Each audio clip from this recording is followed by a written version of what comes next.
All right. Hello, everybody in YouTube land and streaming America. And my name is Bruce Lombardo, like it says in the video channel title. This week we had a really evil incident happen in Uvalde, Texas, and there's still a lot of answers that need to be uncovered, and there's still a lot of things that people must answer for. But we're not here to discuss that. I do want to ask those of you that are willing to try for a united mindset to at least join me in a couple moments of silence as we pay respect to those that did lose their lives. Circumstances be damned. It was a miserable, evil act, and the soul that committed it, it is a mental health issue, an evil issue, and obviously it happened. I'd like to be an optimist. I'd like to think that one of these days we wouldn't have this happen. I'd like to think that one of these days maybe kids that go off to school, 100% chance of them coming back home and into their parents' abodes, the people that love them, treat them as family, welcome them back, and let them be raised and graduate to adults properly as it should be. I don't want to hear gamers talking divisively. I don't want to hear players trying to say things or dungeon masters trying to be divisive about this issue. This isn't for us to decide. What you can do, what needs to happen is that if you have a blood bank near where you live, if you have blood that's acceptable by the blood bank, if something horrible of an evil nature happens near you, you might be able to help somebody that's in critical care. And the best thing you could do, aside from being a polite person and trying to be an understanding individual, is you could probably go give blood, and you could try to prepare the people, the EMS individuals that are going to be there at ground zero for the next horrible fucking thing that we are famous for in America. And I really hate saying that, but it is a fact of our modern lives in the 21st century. So I want to tell you, I thank you for letting me ramble for the last 2.5 minutes. Tonight's guest is Shadow and Sun, and he's going to help us discuss various things involving adventures and plots. We're going to discuss a little bit about villain creation, villain theory, and we're going to do a big deep dive. This is our first really big push into a new area, because last time we did legacy campaigns, and now we're going into structure of how you craft your individual narratives and stories. Drink as you play this game. So I'd like everybody to welcome Jade, the Scar DM, Kai, Shadow and Sun, and Baron G Rock. And I want to thank you all for letting me vent. This is my channel. This is my opinions. I didn't want them on screen while I vented, but I don't want them. I don't want the viewer to misinterpret my statements as their thoughts. And I think that's fair for me not to have them on whenever I have to do something like that. And if one of my panel needs to say something so directly as such, I'll be more than happy to pull everybody else off. That way we are fucking understandably clear. This individual thinks this way. And I hope you understand me. Thank you, sirs. It's an honor. No problem.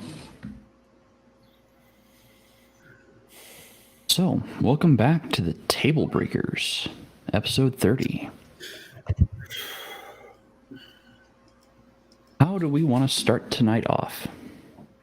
Did anybody want to discuss anything about what was said on Gatekeepers previously last night? What part? There's a lot of stuff that went everywhere. It did. Well, Well, I'll tell you what. You can grab a broom with Jade, and he will sweep up a pile towards a certain set of topics. Shit, I brought you in front. I'm sorry, Garrett. I just now read that. Keep me backstage. Oops. That's okay. I had just gotten it done. Cool. So, in the last night's stream, we covered mostly module versus homebrew games, with a little bit of villain crafting in there as well, because, as we all know, modules provide us the villains, so to say, or the monsters to throw at the players, whereas homebrew, you have to come up with all of that on your own. So Connell, or Cigar, and I, and Shadow all went over the pros and cons of homebrewing a game versus module play. If anyone would like to chime in on some of those aspects, go ahead. Don't every rush to the stage. Well, I don't know what was covered. I'm sorry. No, it's fine. For example, like, Cigar GM passed it off to me first to go over some of the pros or benefits of pros and cons actually of running homebrew games. Coming up with your own content, coming up with your own material and whatnot, and running your own game. And he covered all the pros and cons of running modules. And we know that there are some individuals that absolutely hate module play, and that's fine. Yeah. Nope. Wrong for you. And that way. That's perfectly fine. Relying on someone else to write your content for you. I can see why some people are not so happy with that. Me, I've done both module and homebrew. I do prefer homebrew to modules. I just have more narrative control over the world as it is, rather than a module. So. Yeah, that's basically what we went over last night in gatekeeping. And villain crafting. And a little bit of villain crafting. Well, I would say for module play, you have a lot of DMs out there that they're shackled by the current edition of the world's most popular RPG because it is readily available.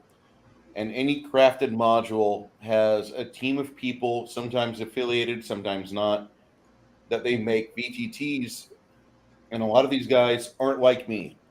They don't have this. They don't have miniatures. They don't have battle mats. They don't have scenery. But they can get a VT cranked out, and they can get some pogs on the digital tabletop, and they can run a game. So they have to have structure already set up. They have to be able to roll with it and just either reuse old VTT scenery and pogs, or they have to have a huge database. And eventually, people have said, oh, well, the pogs and the scenery doesn't really take up much space, but it's always taking up a lot of space. And the thing is that with those VTTs, you have to have the ability to kind of run things within the scenery off the cuff, or you have to just run it by the module and not let the players deviate off the course of the module, like it's a Dragonlance adventure from 2nd edition, Dragons of Autumn Twilight, where you recreate the adventures of the best-selling novel series, Dragonlance Chronicles of Legend, blah, blah, blah.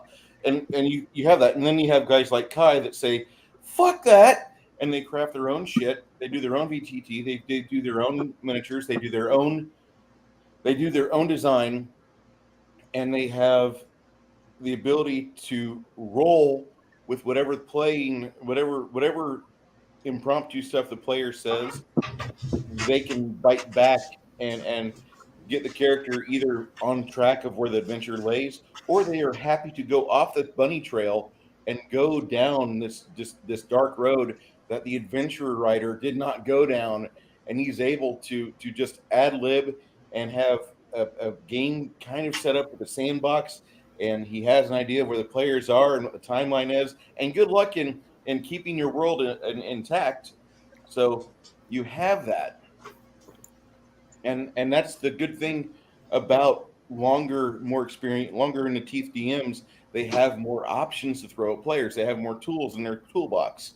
And the guys that they know they just bought the player's handbook in DMG, they got this thing called Roll20. They saw an interview on YouTube once, and they saw a video showing you how you can drag your own maps around.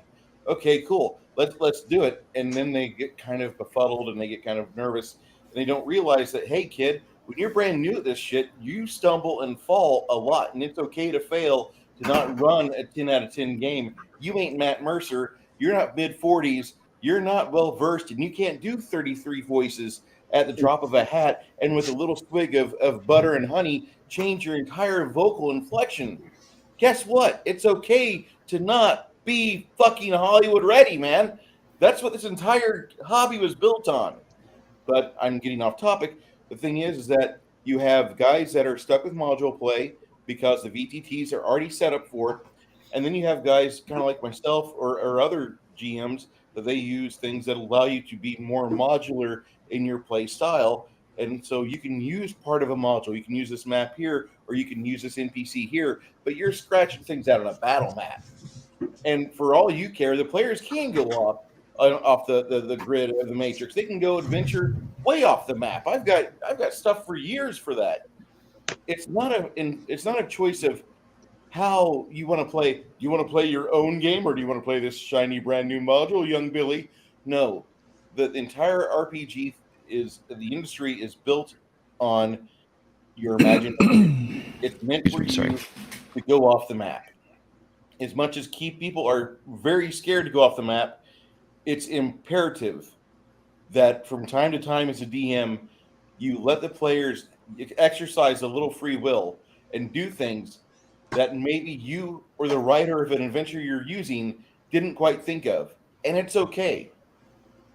Because if it's really important, you'll figure out a way to get them to double back. Or maybe if you really like where it's going, you're going to sit down for 5 or 10 minutes or an hour and script out some ideas of where they could go next. Make some bullet points and just be quick about it, because the players are staring at you.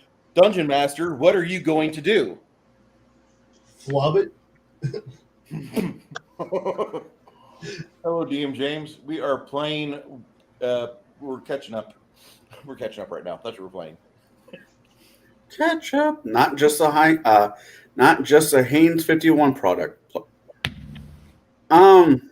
Yeah, that's bad. Heinz. Yeah, you know. 57, you mean?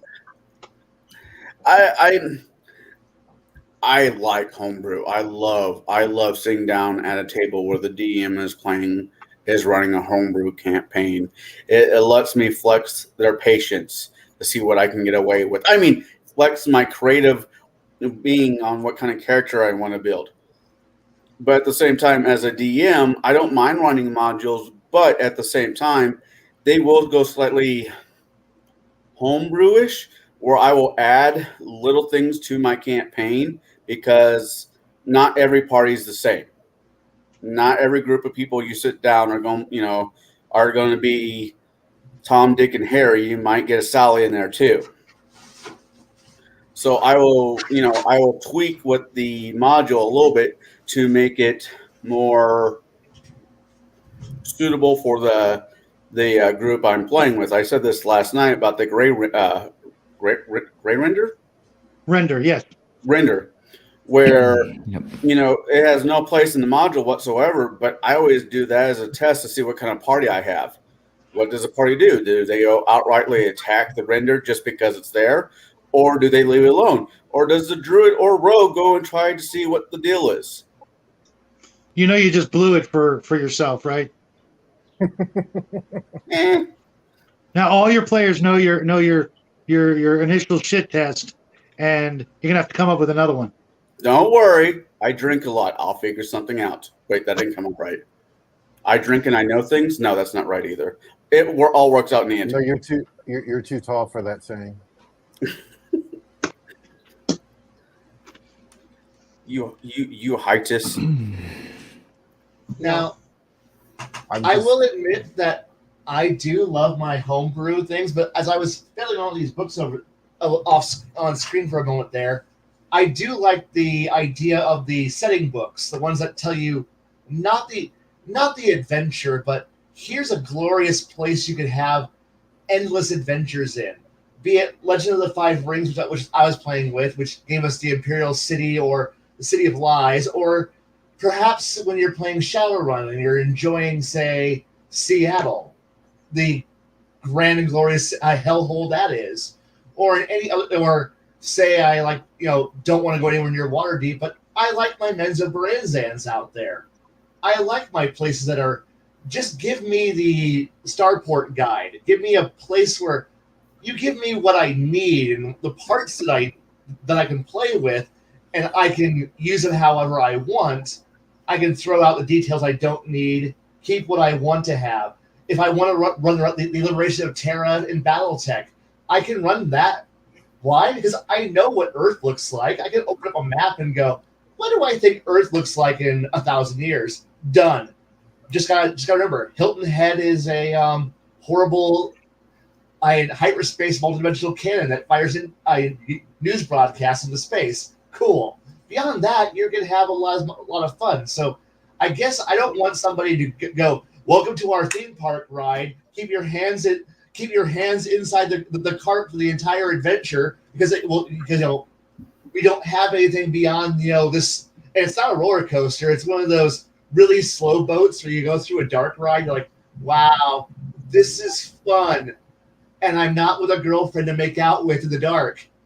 As you ride your mediocre ride cart through the dark, and you end up at the end of the adventure. And congratulations, did you beat your prescribed four encounters? Here's your prescribed. Here's your reward. It's cookie cutter like everybody else who runs this adventure pack. So now you can go to the gift shop at the end of the dungeon and go buy your collectible little stamp that says you've beat the adventure. Do you feel special? Yay! Can I do it again? Sure you can. I think you can. But what are you going to play as it this time? I want to be a barbarian this time. Good for you. Okay, everybody, back to the top. Let's go through it one more time. No, thank you. Yeah, I just reviewed the Arduin. I just reviewed the Arduin massive phone book of system agnostic descriptions of an entire world with absolutely no preconceived dungeons or stats or any of that crap. And I would love to see more of those, even if I don't run them, just to get ideas of. I usually say ideas of what not to do. That way, I'm not, I don't feel like I'm copying some world. But at the same time, you're gonna be influenced, whether it be by history or your favorite story, movie, comic book, TV show, whatever. You're still going to be influenced. The trick is making it difficult for your players to realize where you got that inspiration. I realize it's a little harder maybe with science fiction to do that, but for me, not so much. Other people, science fiction lately seems to be kind of the least popular genre I've noticed. Which sci-fi tends to be a bit on the least popular, but it's not really. But the thing is that most people, so they don't. If you can get people to play with sci-fi, because there's so many different directions you can take science fiction off into, there isn't this. Hey, look, we're going to Gondor, everybody. Right. Hey, look at this. It's Lothlorien, but slightly different. We changed the tint a little bit. Welcome to the mines of Walmart brand Moria. Yeah, where you're going to fight some Gorks. Yes, the magic evil Gorks who are down there, and they're Woblins. So special. And they're purple. So different. And everyone's magic is actually based off of their ability to be friendly. Yes, the more friendly you are, the more magic. Look, magic's so freaking bullshit. And fantasy is so cookie cutter dry at this point. And it's been done in so many varieties that, let's be honest, sword and sorcery is just literally guy with sword. He is grand. He goes into battle. He fights some dudes. And there's a guy in the background who goes, I say holy words of goodness, and he no longer hurts so badly. And he might have a problem where if he doesn't do enough magic, if he's not good enough, he might give in to the evils, and then suddenly he's now casting dark evil, and we can't have that happen. Okay, cool. I'm ready for more of this shit. Meanwhile, sci-fi is okay. Look, the hyperdrive punches the whole. It folds reality, and now we're on a world where the sky is pink and gravity is weird. Okay, cool. Now let's have an adventure of cool shit. Okay. All right. Let's do this. Sign me up. And space is full. Space isn't a void. It's full of pseudo ether, so that way we can have World War II dogfights in space. Okay, cool. And where's it powered by? Don't ask that question. Just it's powered by this glowy thing, and this glowy thing's important. So we need lots of the glowy thing. Is it cheap? No. So if we want to go continue to adventure, we need more glowy things. That costs money. Let's go adventure so we can get more glowy shit. Let's go do this. And what's out there? Bad guys. What kind of? Just bad guys. Let's go shoot some bad guys. And Let's shoot in that direction. right, those guys. That's who we're going to fight. And at that point, you can go, what history do I want to rip off today? What science fiction franchise do I want to loot? Because I can almost guarantee that half the party people at your table probably haven't even read that book or even heard of it. So you can be like, so-and-so, an important character that you know really well, doesn't matter. Everybody else goes, oh, okay.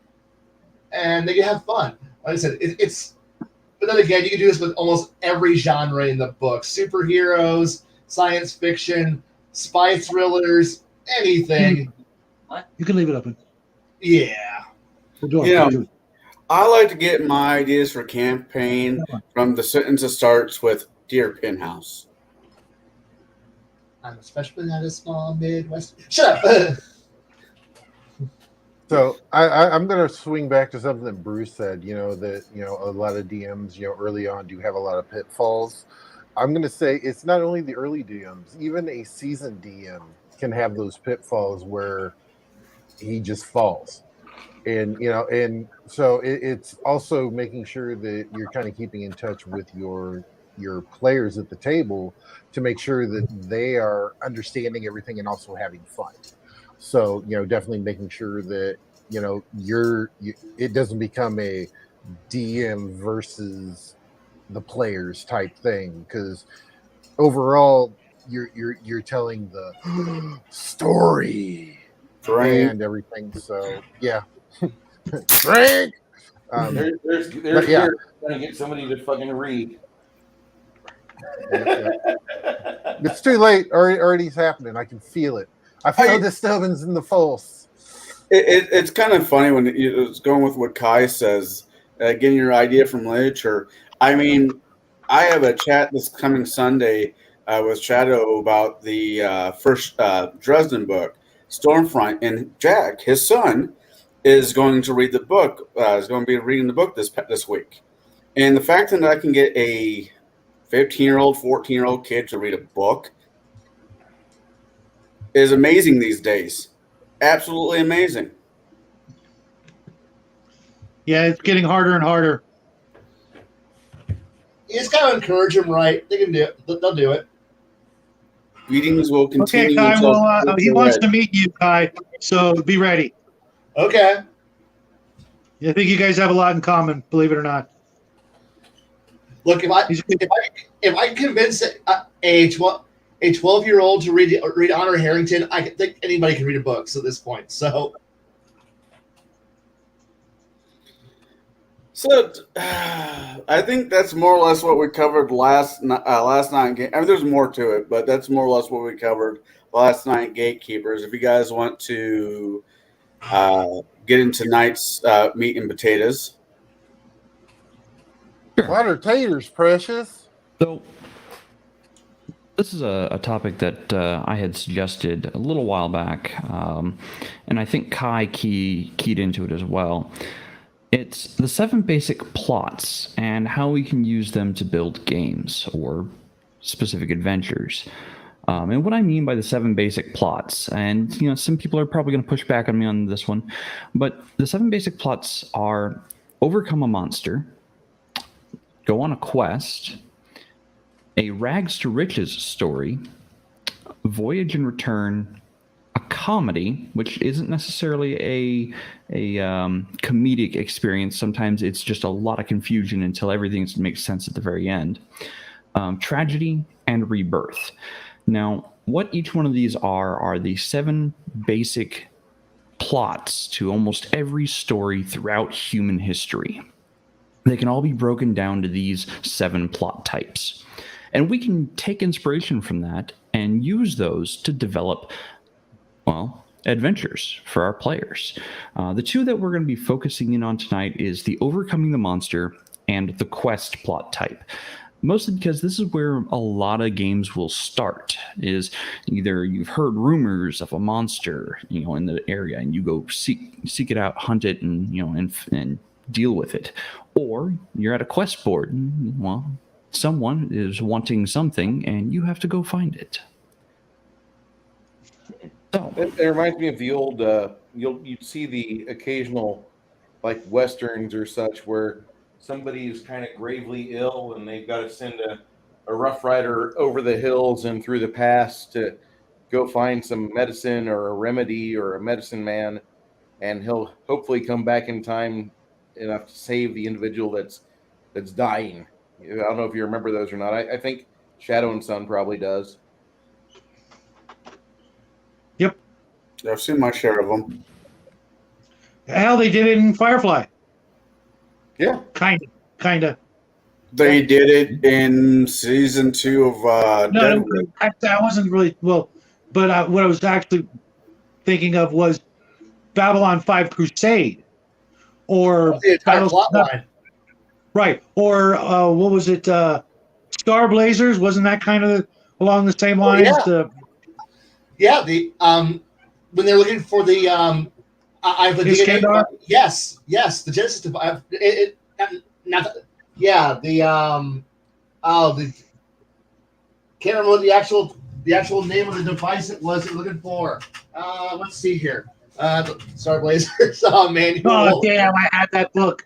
I every month I regret getting rid of that book. I know. What book is it? It is the Star Blazers technical manual. Oh. The entire first 2 seasons, White Comet Empire and Gamelon fleets from the original series. You have my attention. I just watched Star Blazers Legend of Orin a few nights back. I don't know if you've ever seen it or not. You should. No, but I'm familiar with it. Yeah. It's good. I used to run home from school to be able to catch that show on UHF. If you guys don't know what that is, that just shows just how old I am. Oh. And Hey, that's a Weird Al thing, right? no, it was a different kind of channel. You smart ass. But Well, the cool Weird thing, Al would be a different type of channel. the cool thing is I was 2 blocks away from where they broadcasted over at Golden West College back in the day. Nice. But no, it was the Cosmo DNA device. They had to like go to because they only had 1 year to save the planet, and that was it. And yes, because there's an entire timeline of day by day what's going on. And if you can get past the theme song, you are in for a treat. Oh, you'll be humming the theme song for decades. Yes. Decades. It's like Firefly. No. I said, Do not lump it in. I Do saw not. Match every once in a while. That theme song went through my head. Firefly is 10 times better. Theme song. Well, yeah. The theme song I keep going back to is from the 1986 episodes of Jason and Wheeled Warriors. Wow. Yeah, nobody remembers. Wow. I remember that. Now, here's the important thing, though. As good as Firefly is, are you going to hear the Japanese Navy playing that for in a massive orchestrated court and all the instruments out from a warship? No, you're not going to hear that.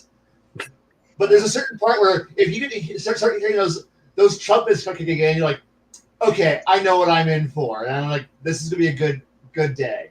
And then oh God, yes. Actually, when it comes to soundtracks, if I'm really being honest, DM Jade years ago introduced me to the show with Hercules in Space. When I say Hercules in Space, is because it was Kevin Sobo, and I can't pronounce the name of the show for the life of me. Andromeda. Yeah, and it had that. I hate techno. Oh my god, I hate techno, and I hate disco, and I hate house music. But the theme music is very much house music. Has a three-way with techno and disco. It makes my brain hurt. That's hot. I mean, it was enough that him and another person would start humming something, and I'd whip a racer, one of those wet, dry racers across the room and smacking one of them in the head. I'm Mainly, him so hard with the music. Oh, see, that's how you get people killed.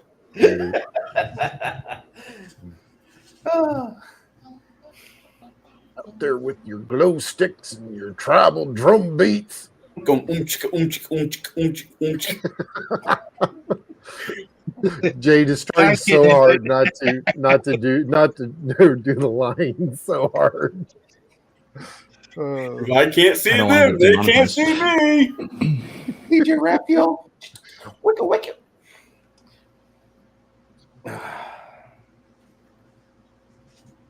So I just watched the Teenage Mutant Ninja Turtles movie from 2014. I'm sorry. What everybody was complaining about. That was actually not a bad version of that media. The worst Wait. part about it was Megan Fox, and Okay, yeah, I'm still sorry. that was the worst part of it. I mean, she was pretty okay. The cartoon, it was not Shakespeare. I didn't watch Macbeth every day after 4:30. It was fucking Teenage Mutant Ninja Turtles. I know what I'm getting into. I'm putting on the hip waders going in. It's going to be a fun sewer crawl. Did anybody actually read the original comics here? From East Lake? Yeah. Eastman and Laird? Yes. Yeah. A long time ago. Completely different than the cartoon, which was completely movie.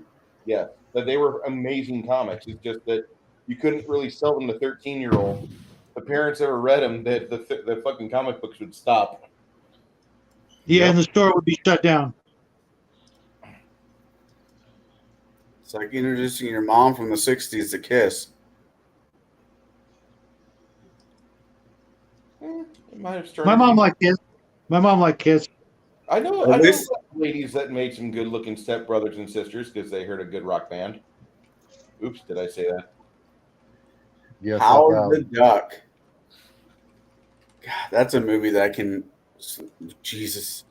Hey, the I MC, actually like the movie was amazing. I actually like You shut your whore mouth. That movie had issues. but Yeah. the two adventure plot lines that Jade is wanting to talk about, the Slay the Monster or Monster of the Week and or the Quest, those should be staples in your tabletop diet. Oh yeah.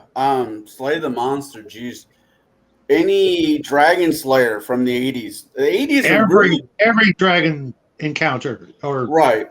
adventure, every Yeah, The- Dungeons and Dragons. I think that pretty much sums it up. Let Her head threw something in there for you there, I Kyle. remember somebody else. Garrett, do you remember Mahalik's World? Mahalik's D&D World. Do you remember that?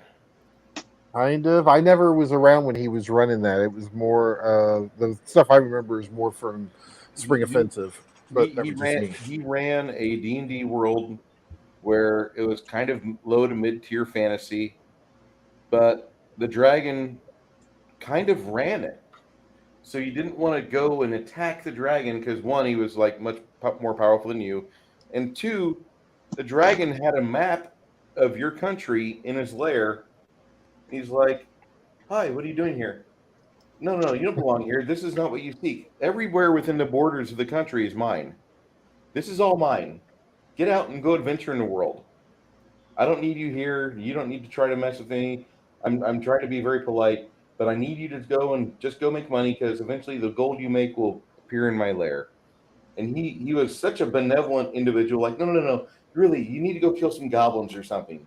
There's much more important things for you to do. I'm just going to go to sleep for the next 100 years, and when I wake up, I'll go collect from the treasury what's mine.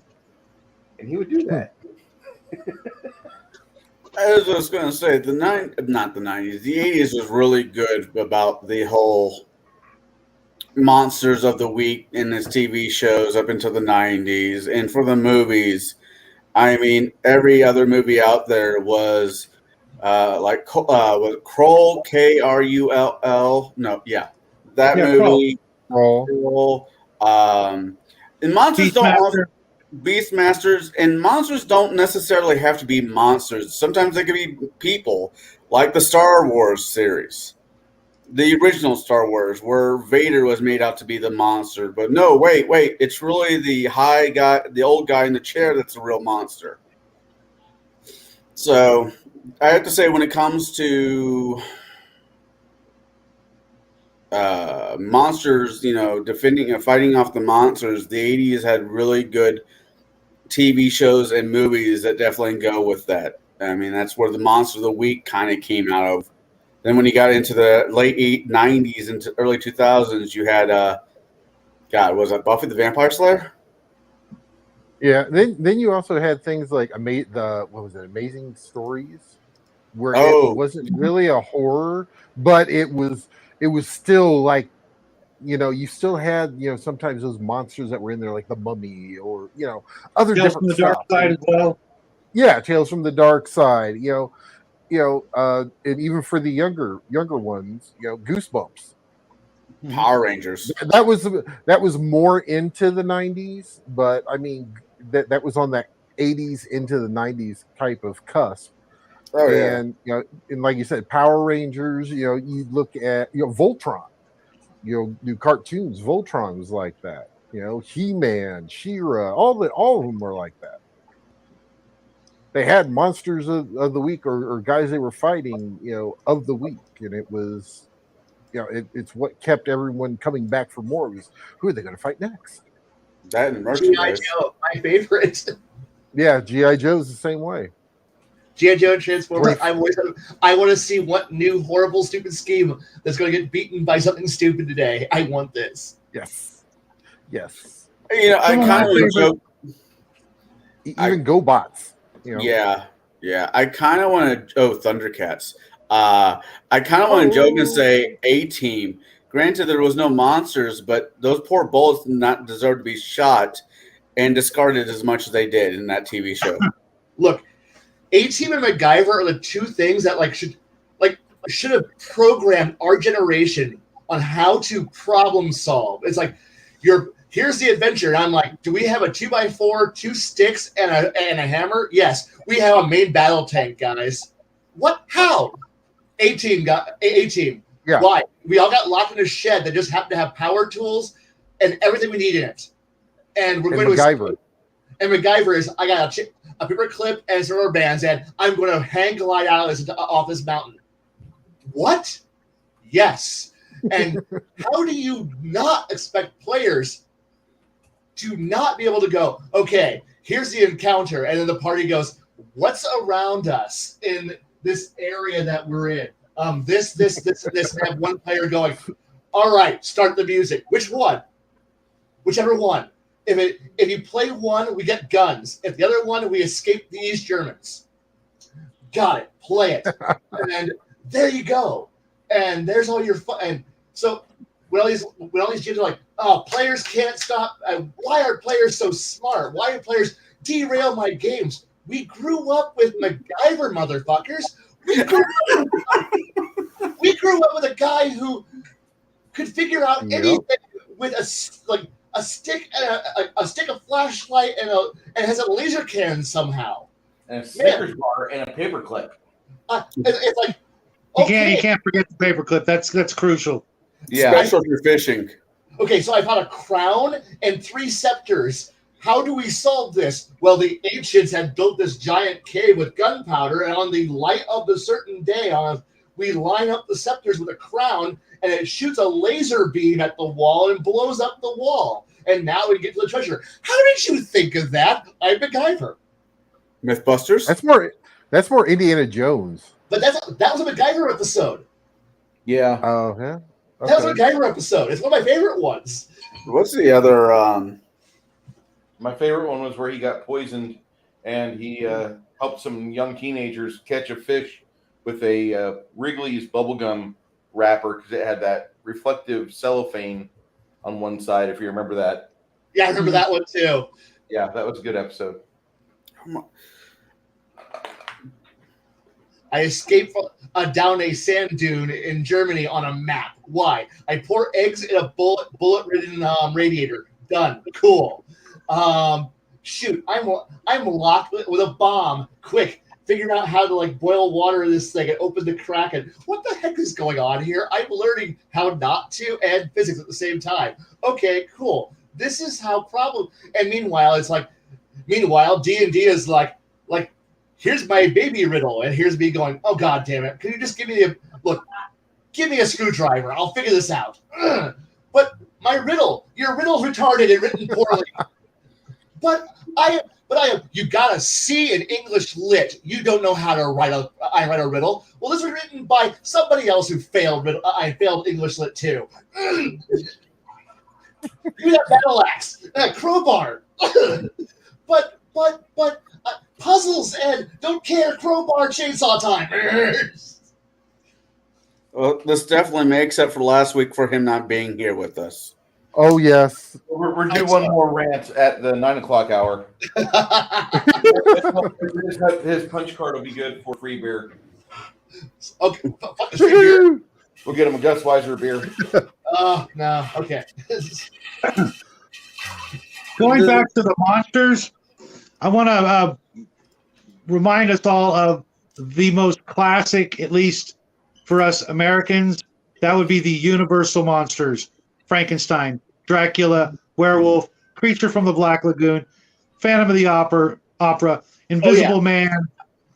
Every one of those stories has got at least 5 elements we can swipe from, and nobody who's playing the more current games are going to have a clue if they're under a certain age, and we can just pick and choose, and they're going to think we're literary geniuses, and we can just pick your favorite monster movie. There's so many elements in there. So many. Even if you just one of my favorites, Planet of the Apes.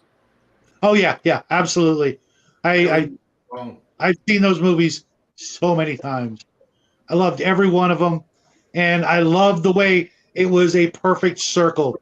When you're done with the last one, you're actually at the beginning of the first one. Pretty much. Yeah. Yep. Hey, you just watch them forever. I read a one shot. I read a one shot last weekend that was legitimately Frankenstein and Swamp Thing squished together and went. That's the adventure, and they didn't realize. Oh, wait, was that? Yeah, it's Frankenstein plus Swamp Thing. Go have fun, and they didn't realize it until it was over. And I'm like, thank you for enjoying the fact that I stole from better people than me. So, and for those of you who are comic book fans, back in I think it was between the 50s and the 70s, there were regular monster comics where monsters dwell and all those other classic one-shot monsters, as well as Creepy Magazine, Eerie Magazine, so much stuff that's just been completely forgotten by 90% of the world's population. You could easily... Oh, yeah, another great one. You could easily pull one random story out of there, run your players through it, and they would have absolutely no clue where you got it from, and they would never be able to track it down. I don't know if any of you guys remember, but in the early 90s, when it comes to monsters, this is going to be a really weird one for you. But there was this after-school special that had all the cartoon characters from everyone from the 90s, more or less, early 90s. And it was a cartoon where they're making smoking tobacco the monster. Yeah. Anybody remember that one? No. Yeah, it was. I think it was GI Joe about it was kids in the bathroom or something like that. It was the Care Bears. It was Garfield. It was Ninja Turtles. I mean, everybody who was on Saturday morning cartoon made it when they made tobacco the monster of the week. I thought that was a very interesting way to do it as an adult with my kids. And now I found the video and I showed my daughter, and my daughter was like, "Dad, that is so cheesy." I'm like, "It was the '90s. I got nothing." Actually, looking at what you're looking for here is that got to research. You can look up at Cartoon All Stars to the Rescue, 1990. Yeah. Wow. It was a special that I don't think anyone really watched. Oh, It certainly had almost no effect. None. Today. What was the other one? It was actually Ron Williams. Fern Gully? Gully? Gully? Yeah, Fern Gully. I mean, that was an actual movie. Right. I can see turning Fern Gully into a maybe one shot, maybe two shot campaign. Oh, Cal's starting to fire shots now. The Secret of Nim? Yeah. That one would be a good one. But that one like almost screams like you're playing a Redwall campaign at that point, which is okay. Well, if you've got a certain kind of player, or players, I should say, I could see being able to pull that off and getting a satisfied reaction from the audience. Yeah, I can easily see that with keyframes and characters like that. I could see them, not getting their panties in a bunch while playing in a game like that. No, the thing is that the storyline is so good that if you just literally go, they're not all bunny rats and other animals, and go, hey, look, they're actual people, and people will go, this is actually an interesting story. It is. You probably already watched it. I did?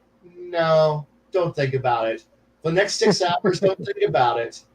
Enjoy this amazing work of genius I've come up with, and oh wow, this was a fun game. It was. Do you know where it came from? Obscure Disney movie. Oh God, I forgot about Captain Planet. Oh no! Now that theme song is running through my head. Son of a bitch.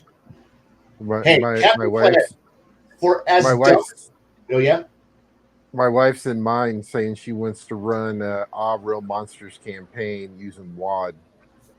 That'd be cool. That would be fun. What night? And can I show up for it? I don't know. What night can you show up for a campaign with your schedule there, Haas? I will find a look. If I heard World of Darkness plus Real Monsters, I will find time. There you go. You got one. Or if you go back to the 60s, not sexies, the 60s. Jesus. 60s were sexy. Yeah, Johnny Quest. Oh, don't even get me started with the Venture Brothers. Actual Johnny. For 2 weeks. Actually, no, he's talking about the actual Johnny Quest, not the Venture Brothers. So that's all I can think of when I think of that, though. I know, but you got 60s, and then they rolled it into the 90s and late 90s, and then that was the Herculoids, and what was the other one? Teen Force, Space Ghost. Yeah, Space Ghost. That's what I was thinking. Oh yeah.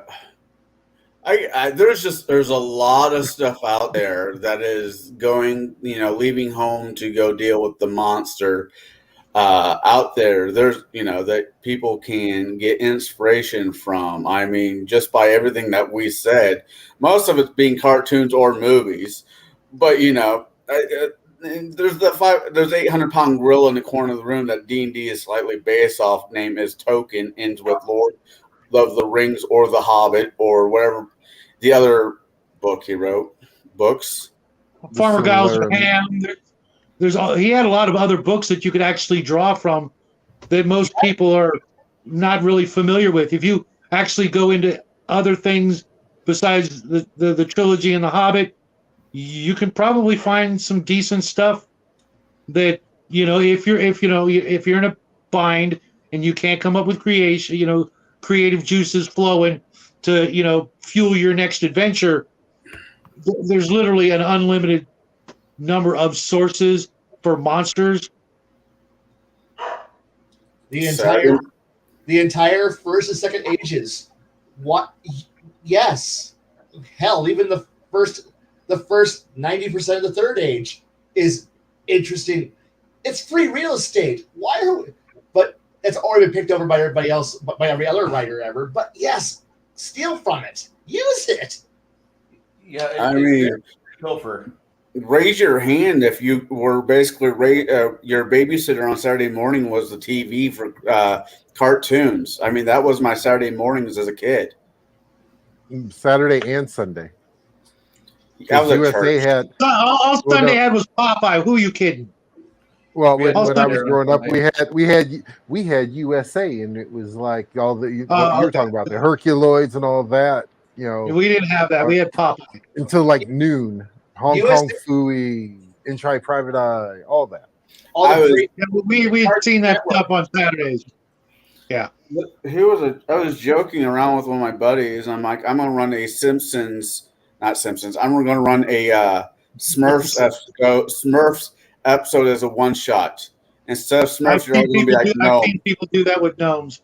I've seen at least half a dozen, but oh my god! We're gonna do what? What? Okay, What are we doing? Here's one for you. I bet almost no one here has ever seen this. I have been literally tracking this cartoon for the better part of 50 years. Anybody out there in the internet land, hook me up with this, and I will give you my next born, which is, probably not going to happen. But The Amazing Seven.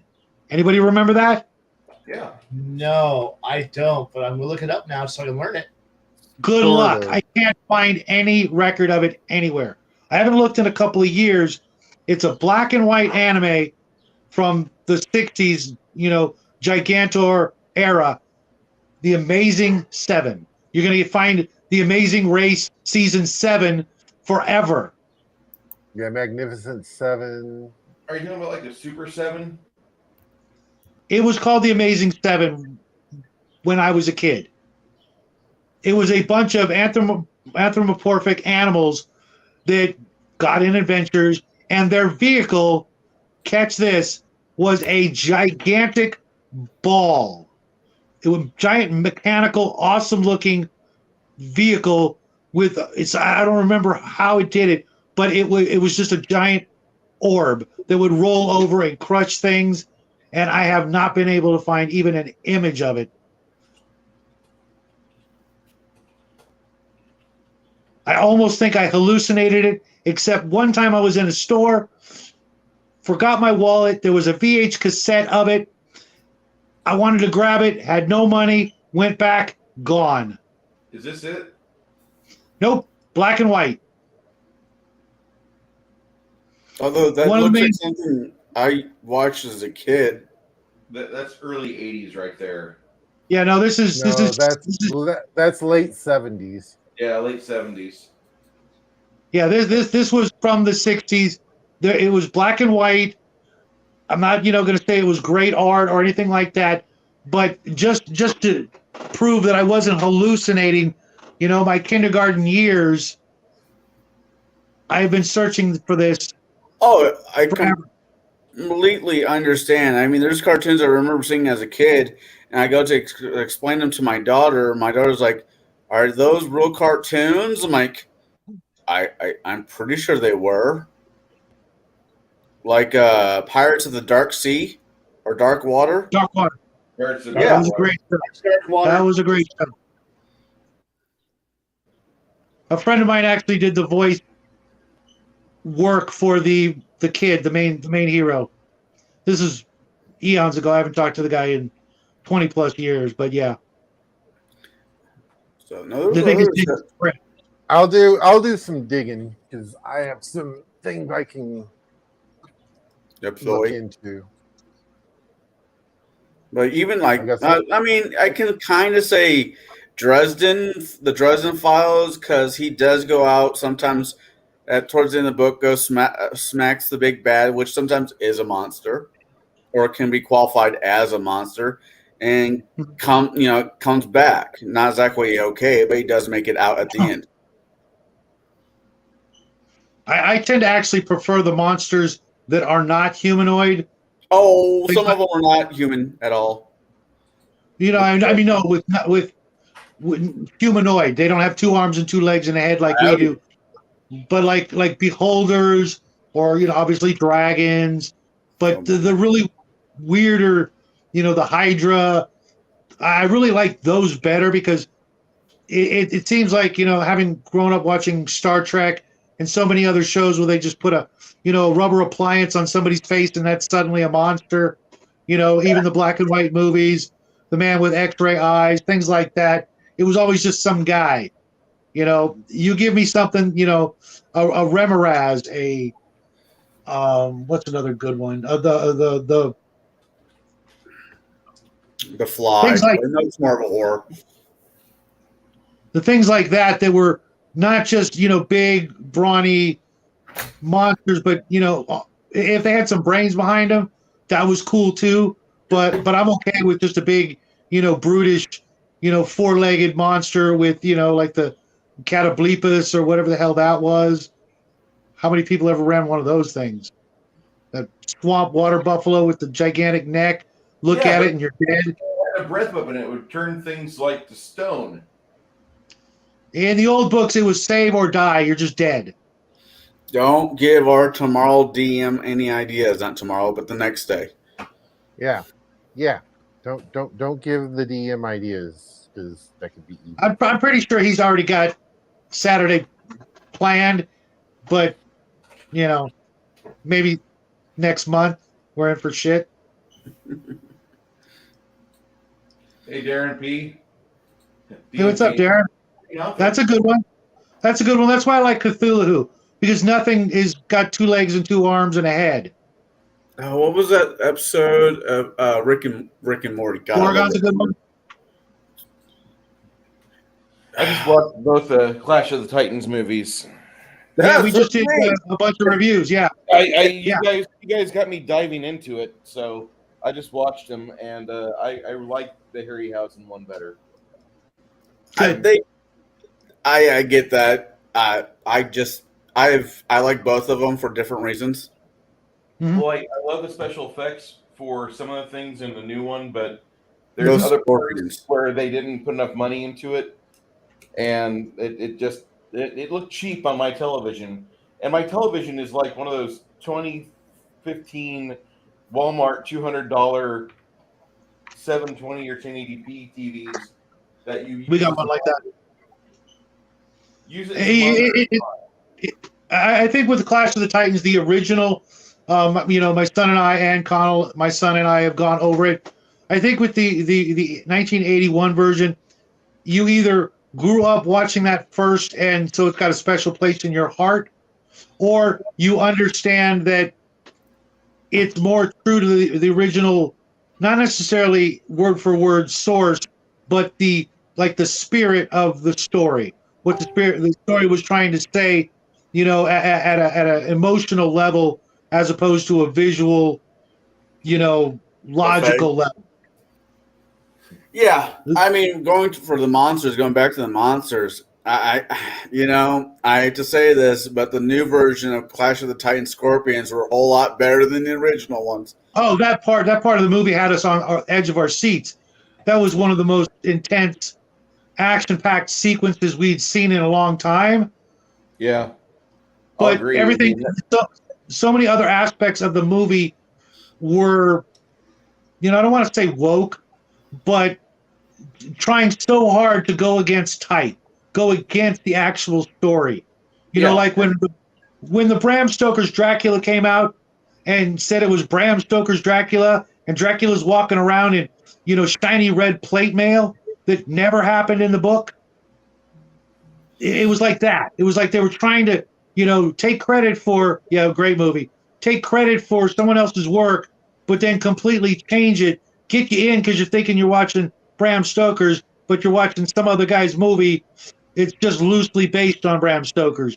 That kind of, bait and switch just irritates the hell out of me. If you're going to call something by someone else's name and give them the credit for it, but then butcher it, you'd be better off just saying it's my movie. If you're going to take a steaming pile of shit, at least stand by it and claim it as your own.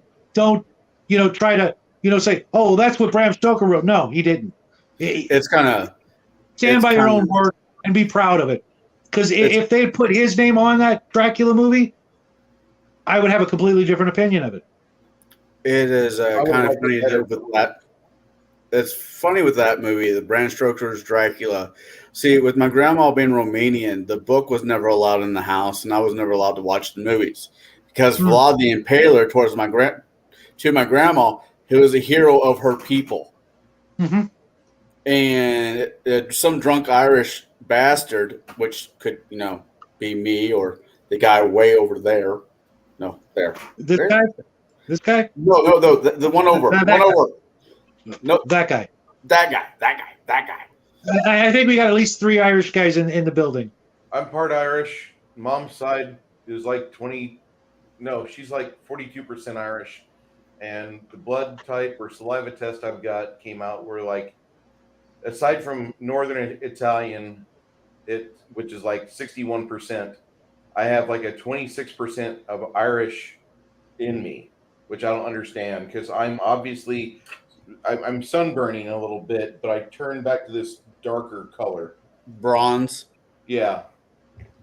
So wait, half Italian, half Irish. That's a fist fight. I'm so conflicted with myself, dude. I don't even know. Irish Russian. I should be the biggest drunk amongst you. Now, see, the issue is that half of him is mad when he drinks beer. The other half of him is mad if he drinks wine. Well, that's why you have both. That way you're at peace with yourself and your equilibrium. But what I was going to say is Bram Stoker, my grandma would not let me anywhere near that book as a kid. She thought it was the worst, worst thing that ever happened to Vlad the Impaler. And it might not have been the worst thing, but it sure as hell didn't help. You know what my favorite monster movie was for a group of kids? A group of kids, not adults, not seasoned heroes. What? Goonies?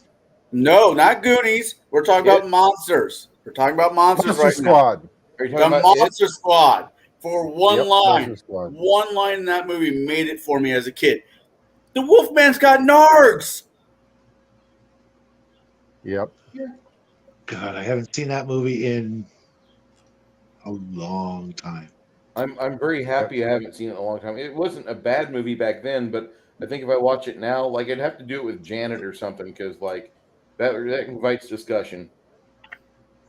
What do you mean you're not a virgin? Anyways, it's a good movie. It doesn't count, right? Yeah. No, I actually saw that movie here recently with my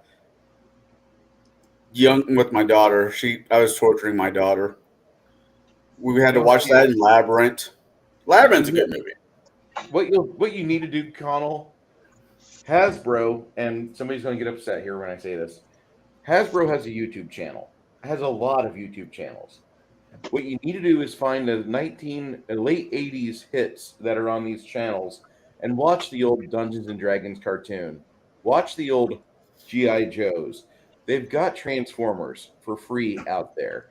You can watch all of the old Sunbow, Marvel, Hasbro stuff at no cost. And your daughter can be just put totally into PTSD mode at the very end of the episode when Gung Ho tells her that she needs to be safe.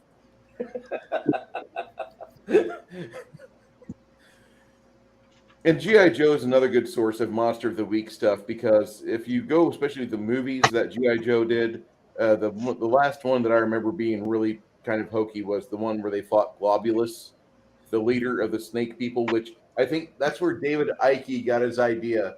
I'm tired of this soccer thing. It's hurting my legs. Instead, I'm going to become a conspiracy theorist and write crappy books. But let me borrow this plot line off of G.I. Joe's latest cartoon movie. Not a fan of David Icke. I like David Icke. He did the greatest book in the world called The World's Biggest Secret, or The Biggest Secret. That's a great book. Not a real fan of Children of the Matrix, because it made people go searching for monsters where, listen, we got enough humanoid monsters here as is. Let's not get hokey on this shit. That's fair. I haven't read any of the books. Just curious. I'm just saying, like, I like Joe Rogan quite a bit, but I don't want to hear him talking about machine elves on his DMT dives, okay? Yeah. Apparently, I missed that one. I for some odd reason, I've been watching a bunch of D&D monster videos lately. I don't know why. It's in the algorithm, so fine, I'll watch them. And some of it's pretty good. Some of them takes from the ecologies from the second ed. But somehow I found the top 7 monsters you find when you go on a DMT dive. Oh. Yeah. And I'm like, I don't take DMT. But the next video after that was Joe Rogan talking about machine elves. Interesting. The algorithm loved you. Yeah, I know, right? Gremlins. I have such a love-hate relationship with that. Thanks, James. James is great. Yeah, I'm not a big fan of remakes. Just by principle. I mean, part of me wants to say they should never have made the sequel. They should have just done the first one and be done with it. Hold on, I can actually answer that question, Green Apple. But there's another part of me that really, really enjoyed the second one, and I don't know how I feel about that. The second what?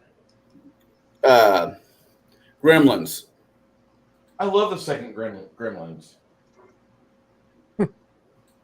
It's a movie that was really ahead of its time. Yeah, I'll agree with that, DM James. Green Apple, her name was Gemma Arterton. A-R-T. Yeah, what a weird name. She was in the Hansel and Gretel bomb of 2013. She's cute as hell, but That was a fun movie. It's fun. Willow is another movie that should just be left alone. Oh, come on. Don't you want Disney to ruin that part of your childhood too? Oh yeah, they'll ruin it. Don't give many ideas, Bruce. Because for the simple fact they'll ruin it because they won't actually do the quote unquote slur that they did, even though it doesn't mean anything. What, calling somebody a pig? Peck. Yeah. Peck? The peck or whatever. You know, I guarantee you will not hear that word. Oh, I mean, I don't know. See, I have Disney Plus, and I was really enjoying Moon Knight, and they went in a couple of directions I thought they wouldn't have gone, but they went there anyways, and it still worked. I mean, it kind of was against the Disney protocol, and they still did it anyways. So I don't know. I'm just saying, as a whole, I really wish they would leave Willow alone because Val Kilmer is a big part of what made that movie, and all he's doing is dying slowly in a wheelchair somewhere. Sorry to hear that. Sort of like, hey, I'm going to make another Legends movie with Tom Cruise and Tim Curry. Wait, no, Tim Curry had a heart attack, and he's in a wheelchair too, so he can't be Satan. Really, he had a heart attack, huh? You sure it wasn't something else? He had a stroke. That's why he's in the wheelchair. Was it a stroke? Okay, my bad. It was a stroke. Yeah, I was never a big fan of it. He did do the remake of the Rocky Horror Picture Show. He played the old guy in a wheelchair. Yeah, that did. Dr. Scott. We won't talk about that either. Yeah, that brings back a couple of years straight of bad memories. There's a really good movie. If you like Val Kilmer, And I recommend if you guys are into just watching good films about a father's love to his son and a son's love to his father, there's a good movie on Amazon called Val. And it's Val Kilmer's son as a narrator, reading the script that his dad wrote, and he edits through a bunch of movies that he did from his early 20s till today. And you get to see him a couple times, but he looks like hell because he's in bad shape. And in the new Top Gun movie, which it looks like he's in a Picture. it looks like he's dying at the end of the film. I'm just going to give that spoiler away because that was something that hit my movie blog that I read, and it looks like Val Kilmer's character in Top Gun dies, and so everybody gets to say goodbye to him in that film that really enjoyed his stuff, which is kind of sad because his health has taken a bad turn for the worse over the past year and a half. It's like what Ray Liotta died today, That was Kinda. horrible. Really? Yeah, and then the Alan White also passed away too, and he was a drummer for Yes and John Lennon. You know, And if Andy somebody- Andy Fletcher from Depeche Mode. So it's like, wow. yeah, You know, all today. if that guy had any regrets of movies, I'm pretty sure he would have said The Farmer or The Name of the King. I think The Name of the King was the name of that movie, where he plays the evil wizard. I don't remember that movie. Yeah, Jason. Dungeon Siege. Yeah, it was The Name of the King. Oh my God. Ray Liotta does play the evil wizard in that, and I've stayed away from that movie because it's got by Yui Bowl as director. Okay. Thank you. Shall we hit up Yes. topic number 2? Yes. The voyage and return. Now, anytime when Jade? somebody said, "Yeah," Jade, you out there? I think Jade fell asleep. Yeah, I'm here. be quiet, huh? Say his name. No, wait, I really quick, was completely content to let you guys, ramble and discuss monsters of the week and whatnot. Really quick, since we've all talked, quick question for you, DM Jade. What is your top three monsters? We gotta go kill the monsters, books or movies that influence you in your DMing.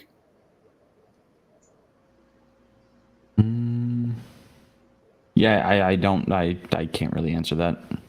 Oh, okay. Yeah, Without nothing influence your DMing. I got nothing for you on that. I mean, my mind was not prepared for monster of the week discussions. You were not prepared. Yeah. I'll just say this. Whenever I'm running a game where there's a monster hunt, I try to recreate the level of intensity that you have in capers like The French Connection, All right. or The Professional, or the one we just watched, The Sorcerer, where it seems like every turn the players make, it's a worse turn than what happened previously. And Kai used to talk about this all the time when he was running the game. He would get very adamant about don't let up on the players. Keep your forearm in their cheek and force them to eat the mat. You got two high school wrestlers there wrestling on the mat, and you've got one that's got dominance on the other, and the DM is just forcing a player to eat the shit, lick the paint off the mat, and make them eat the pain that they're going through because they're making the wrong decisions or they're going in the wrong direction looking for this monster. They're not studying its habits of what type of victims it's going for. They're going for the locations instead. And they're trying to get clues the wrong way. So you just let them encounter bad random encounters and let them burn time, and all of a sudden there's another victim on the other side of the city, on the other side of the parish. And you just drill it in their head like you're doing it wrong.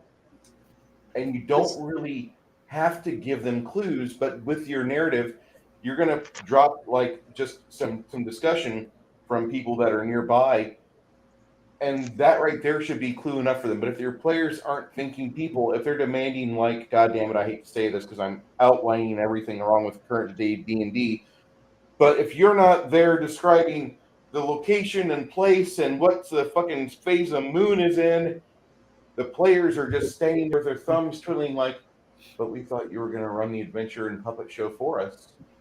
We thought that you were just going to give us experience points. No, you make them think.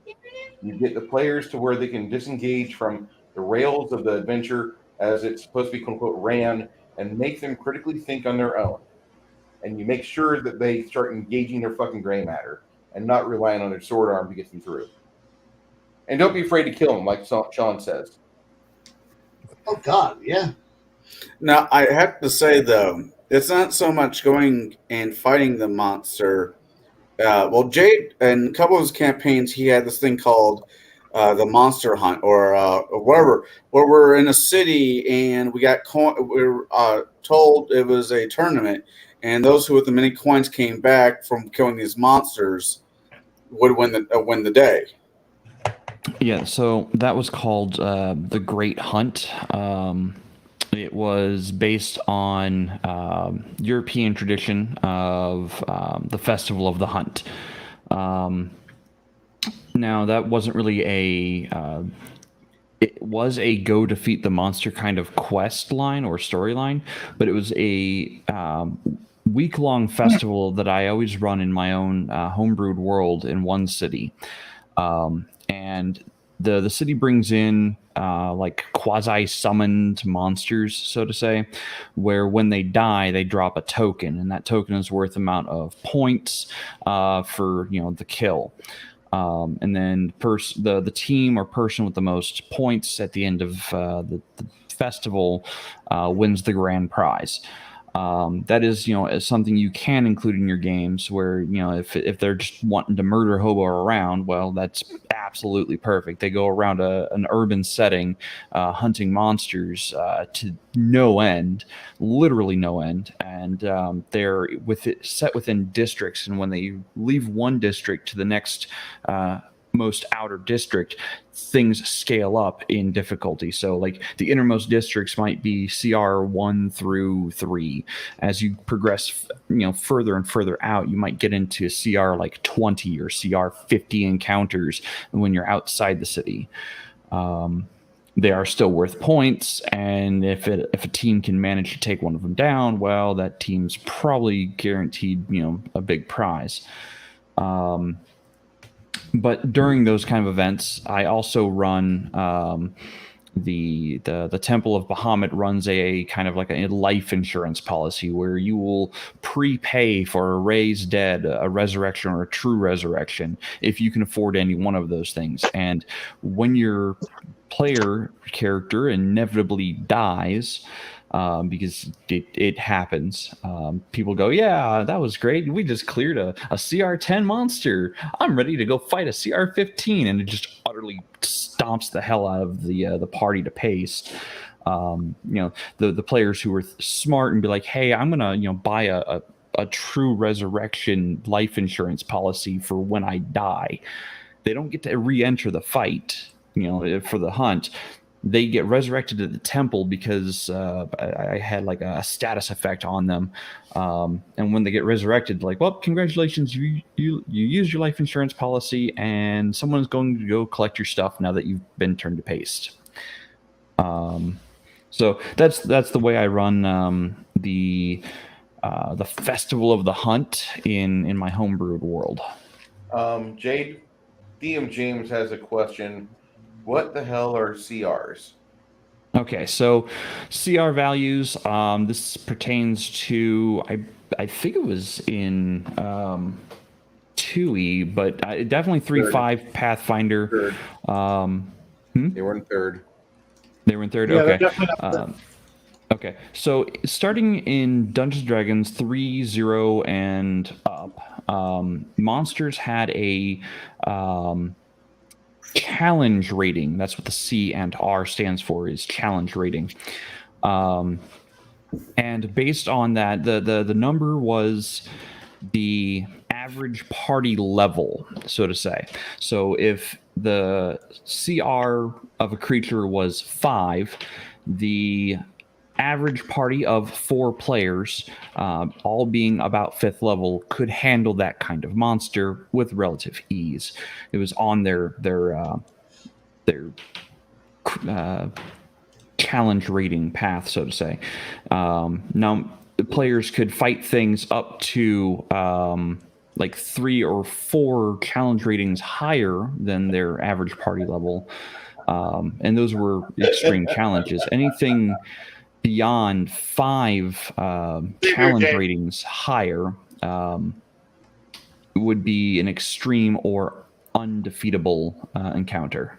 So that's what 3035 Pathfinder used CR ratings for, is to know what to throw at your party that would be an okay encounter, so to say. It's also very much like in at least first edition AD&D, James, where you had the tables for the dungeon levels and what sort of monsters you would find in a first level of a dungeon or a 7th level of a dungeon. I think it evolved from that. Yeah, probably did. Yeah, I would agree with that. I if we're done with Monster of the Week, Can I answer Connell's question real quick, because it ties into the next one? He asked which movie monsters, that I, really enjoyed the most, and I think I will have to go back to the old Sinbad movies that we just did, not just because of the love of the technology that Ray Harryhausen developed to bring those to the big screen, but as most of you know, I absolutely adore Adventures on the High Seas. I know a lot of people think they're very boring, but for me, so many movies, not just the Sinbad movies, depicted something that, for me personally, even though I grew up on the beach every day as a kid, there was only so far out in the water I would go. Even when I was surfing, it still terrified the shit out of me. The thought of what's down there, what would happen if you were at sea, especially in the primitive sailing ships. But the idea of sailing to the monster was akin to the Alien movie, being in space, and then there's Alien in your ship. It's that kind of terror and bravery required to go on an even scarier version. We could all walk or ride a horse to the nearest dungeon or the nearest mountain or cave system, but hopping in a wooden leaky boat and sailing for weeks, if not months, to that mystical island where such and such lives, and that's the monster, or that's where the quest ends. To me, that takes balls that wouldn't even fit in my studio. And the journey getting there for my players is fraught with everything from mermen and Sahagin to giant sea monsters, dragon turtles, and then finally whatever the big bad is at the island that you're heading to.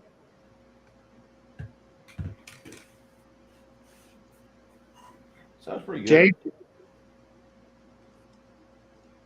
Yeah, sorry. So do you want to lead us off in the next topic? Sure. The next item that you will typically run in your games is likely the quest type of plot. Now, the quest is typically someone has requested the party or the protagonist to go acquire a MacGuffin, whatever the MacGuffin might be. That could be a specific item, could be a goal, could be a piece of land. Go acquire it. Now, the reason they are acquiring it is oftentimes, the part that's shrouded in mystery, or it's a half-truth as to whoever sends them on said quest to go get said MacGuffin. It can be some kind of like either the proprietor goes, hey, I want this item for this reason. You either take it at face value and go fetch, or you don't. The other, aspects of this reasoning can be an omen or some kind of prophecy that says if the MacGuffin falls into the wrong hands, XYZ happens. Along the way during the quest, you will find opposition of some kind, be it monsters, as we've already discussed, or it might be another group that wants to acquire the MacGuffin for other reasons or parallel reasons, or maybe even opposed reasons. Finally, you have the destination, the reason the heroes were sent to get the MacGuffin, because the destination takes place along the journey, or rather the adventure takes place during the journey to said destination where the MacGuffin is. So that is another prime thing that you would typically use in a game scenario or a plot scenario. Is you set up a quest, you put the hooks out there, and you let your players discover the hooks and where to go, or you give them, hey, here's a mission that needs to be done. So that's the second of 7 plot types that we commonly see come up in tabletop gaming.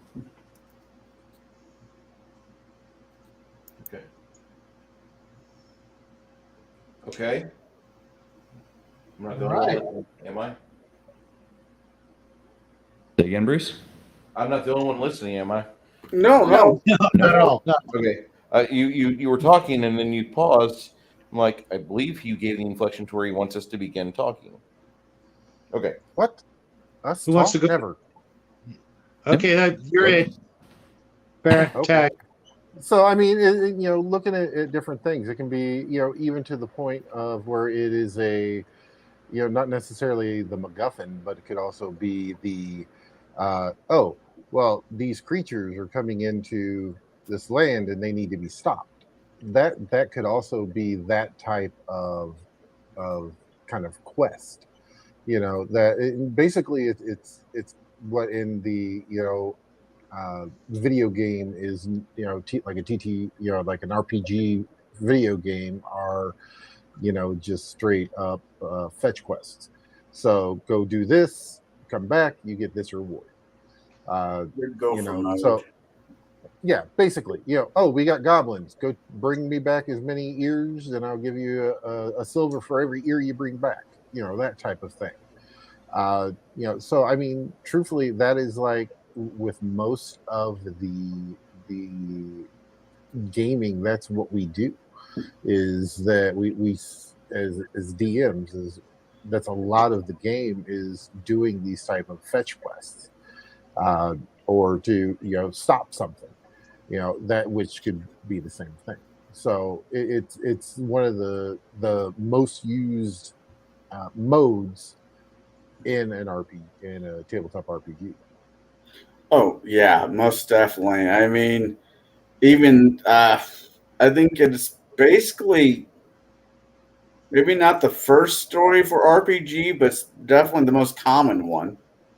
The quest for the Holy Grail is possibly one of the really, not necessarily the oldest, but the most commonly known oldest quest, and potentially the most noble of quests, at least if you believe the stories. However, my favorite has always been for the players, where there's the big bad that they've got to fight. But in order to fight the big bad, they each need their weapon. And their weapon that, the archer needs a special bow, the fighter needs a special sword, the wizard needs a staff. This way, not only are you ensured a quest per player, but each player understands that, well, we may not find my sword until, the second or third quest, but, I got to be there for the wizard. I got to be there for the thief, because, when it comes to finding my weapon, if they've already got theirs, then awesome. If I'm lucky enough to, be the first quest on that path, you're going after, you're the wizard, and the wizard staff is the first one they find, which I would recommend, because wizards, tend to be kind of at least in the old days, they were the weaker of the characters at the beginning. The sooner you get him to where he can, go toe to toe with the rest of the party, the better you guys all are. Better off you are. So sending them, obviously not at the very beginning, but I've done it before, where each one of them, you knew what they were looking for. The paladin was looking for his holy sword, the wizard for his staff, the barbarian or dwarf his axe and or hammer. Letting them, feel like they're actually part of it, and they're not just, the hired help. They're not doing it for someone else; they're doing it for themselves, and that puts them, so much more in the mood. And yeah. Yeah. Thanks, James. But at some point, it's going to happen, or whether you can just, or they found their weapon in random dungeon. I find it a little bit more fun to send them on that personal quest with their bros or sisters to find their specific weapon or armor or whatever it is that they can't complete the ultimate goal of the campaign, fighting the big bad with their very specific, personalized, destined item.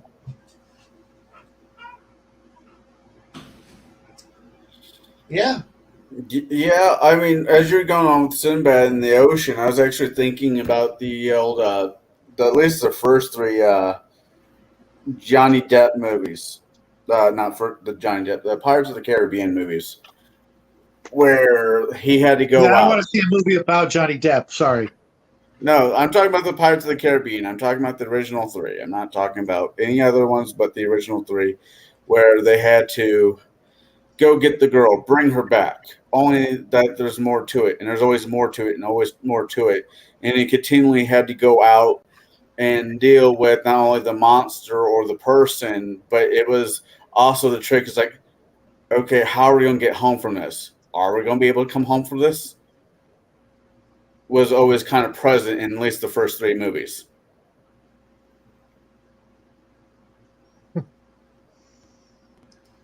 Captain Jack Sparrow. Yeah, my daughter told me I cannot dress up as a DM, the dungeon master off that show. I asked her why, and she looked at me very calmly. She says, "Dad, because he looks like a pedophile." I'm like, okay, dear. You say so. Thanks for killing my childhood.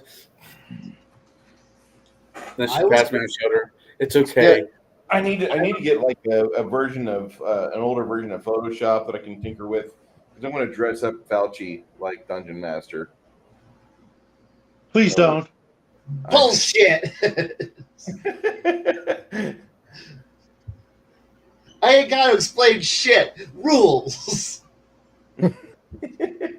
Well, I mean, like I said before, with the monsters, you got the Hobbit, you have the Lord of the Rings. Look.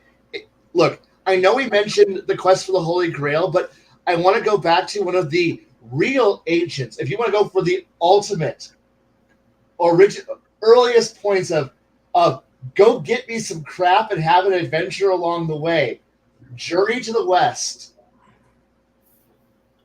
So, you, good old priesty monk guy, yeah, I need you to go with this monkey, with this immortal monkey asshole, and along the way, go fetch me these scrolls from the far west where Buddha's legends were there. And I don't care how long it takes you and what you do. And then proceed to read over the course of an endless book series what is the prototype of Monster of the Week and Fetch Quest / Journey to get your MacGuffin. You are going to see every shonen anime bullshit thing. Every 4.5, like last week on Journey to the West, we encountered a river demon who has an underwater kingdom. We beat that guy. We beat this other guy who could steal all of our weapons, and you encounter bullshit, endless adventures and weirdness. And it's the ultimate, like, do they ever actually reach there? I don't know. No one's finished this book. It's great. And as long as you keep the MacGuffin hanging out there beyond their reach, and you just keep going, keep going. It's your quest. And you just keep hitting them over and over. You don't need to hand them, like, here you go. Rapana, is that Trade of the West? Might as well be. It might as well be. And you can have as much fun as you want with the idea that you don't need to have this quest of, I need to, quick, we need to assemble these five magic weapons and suits of armor that allows us to become the Ronin warriors or Power Rangers, and to defeat the evil villain, the evil king who controls Castle Bad Skull, and who has the sword of ultimate evil, and must prevent the ultimate sword from evil from being in the hand of evil. So we must go as grand quest, and no, you're finding some scroll. As long as they did, because I've had a GM who once decided that he was going to run the go fetch me the ultimate evil, and he gave us all of our cool Power Rangers / Ronin warrior, your extreme upgrading weapons, your wizard's got his cool stick, and everyone's cool and badass, and then we get the ultimate sword of goodness and evil, and then the king is like, good, now hand it over so that way I can put them in the vault. The party's going, how the hell can we trust you to be able to guard the ultimate sword of evil and good in the same place? Well, you can trust me. I'm the good king. You hired us. If you couldn't do it, you hired us, and we did it. Well, you were heroes. And that's not a good enough reason. You know what? No, we're not going to give you the ultimate sword of evil and good and all the other cool artifacts. But that's what I hired you. We have the ultimate sword of evil and good. What do you want us to? Do you think we're going to hand it over to you? No. Defend yourself. But no, we're going to burn your castle down now. Why? To prove that you can't defend the weapons. But I was supposed to hold on to them. No, all we were doing was ensuring that in approximately a generation, your son's going to go crazy, and we're all going to be killed under his weapon, under these ultimate artifacts. No, you can't hold on to them. I'll defeat you. You hired us to defeat the villain that you couldn't beat, and we beat him. You've got no chance. Oh, shit. Yeah, and then watch the players sink the entire campaign. And yes, God, an elf. Wow. So, is that your court? I believe that. Yeah, I believe that happened. Hey, Bruce. Yeah. Bruce, real quick, there's a link I threw in your chat. Open that up and show Connell. No. Nice. Yes. Winter Court. Winter Court, yes. We are all about dishonoring people and killing them. Wait, it's great. Hold it up again. Kai. Winter Court. I can't see. There we go. Winter Court. The best books ever written. Because that's not what Mad looks like. Because they go well with these other books that are Adasanuchi, The Capital. Do you want to play in fantasy, not Edo Japan, where everyone's out to kill you, and it's all leading up to the arrival of the big scary book that's going to make everyone's life miserable? That's missing. Oh, there it is. The Scorpion Clan Coup. How to murder everyone with honor by being dishonorable or having all hold on to things. It's great. Killing people in court is the best thing to do, because players are dumb Westerners and they're going to do stupid shit and thus make them cut their guts out for being dumb, ignorant fuckers because they didn't read their goddamn handbooks. Yes. I mean, okay. If you are a dumb, retarded Westerner and you're playing Samurai Japan, so you're playing Alpine Bar and enjoying this wonderful thing where we actually have rules on how honor works. It isn't this bullshit, I'm a paladin, I have some faggoty rules saying I can't do bad shit. No, you can't lie, you can't do anything stupid. We have rules that you have to follow. They're hidden around here somewhere. And you have gradients. If certain actions lose you points, certain actions gain you points. And at certain points, it's harder to lose it because you're already an honorless scumbag. But don't worry, somebody who's actually really honorable, and since we have hardcore fucking numbers and you can't argue with them, unlike this paladin bullshit, oh, I'm a lawful good character and I got this nebulous bullshit. No, we have hardcore rules. You follow the rules. And if you don't follow the rules, you get murdered because some guy who's your boss shows up and says, you're an honorless cocksucking bitch. I'm going to kill you now. Actually, no, I'm not going to kill you now. You're going to kill yourself. Well, I don't want to. I'm an adventurer. You're a Ronin now. You have no honor. Everybody, this guy is now honorless. He's now wiped from the ranks. You can no longer talk to anyone, sell anything. You have no friends. Your family won't touch you. You are now going to be a homeless beggar with nothing. Good luck with this. I'm going to go out and be murdered by everyone in the area around you. I hope you've enjoyed yourself. But you're talking back to me. Kill him. And you get no choice. You get no say. You're just a corpse. And we're going to have some peasants touch your corpse, and they're going to throw you into the dumpster as we erase your name, your existence, and you will have nothing. You will be nothing, and then your soul will go off and be nothing. It'll be reborn as the lowest scum, and you'll have to work for several generations to ever become anything, and your ancestors will shun you. There is nothing about it. Be a murder hobo, please. I will happily throw your corpse off of the wall into the demon-infested marshes and let them devour you, your flesh and your soul for all eternity. And I will enjoy every second of it. Please. Well, now there was that. Well, it was the 9 o'clock hour, so you get free beer now. Yeah. You got your beer token. Let me get those chips on the way, and you'll have some very fine African beer. This is the same beer recipe we used by the pyramid builders, so you'll have enough protein for tomorrow to do your heavy lifting. Woo!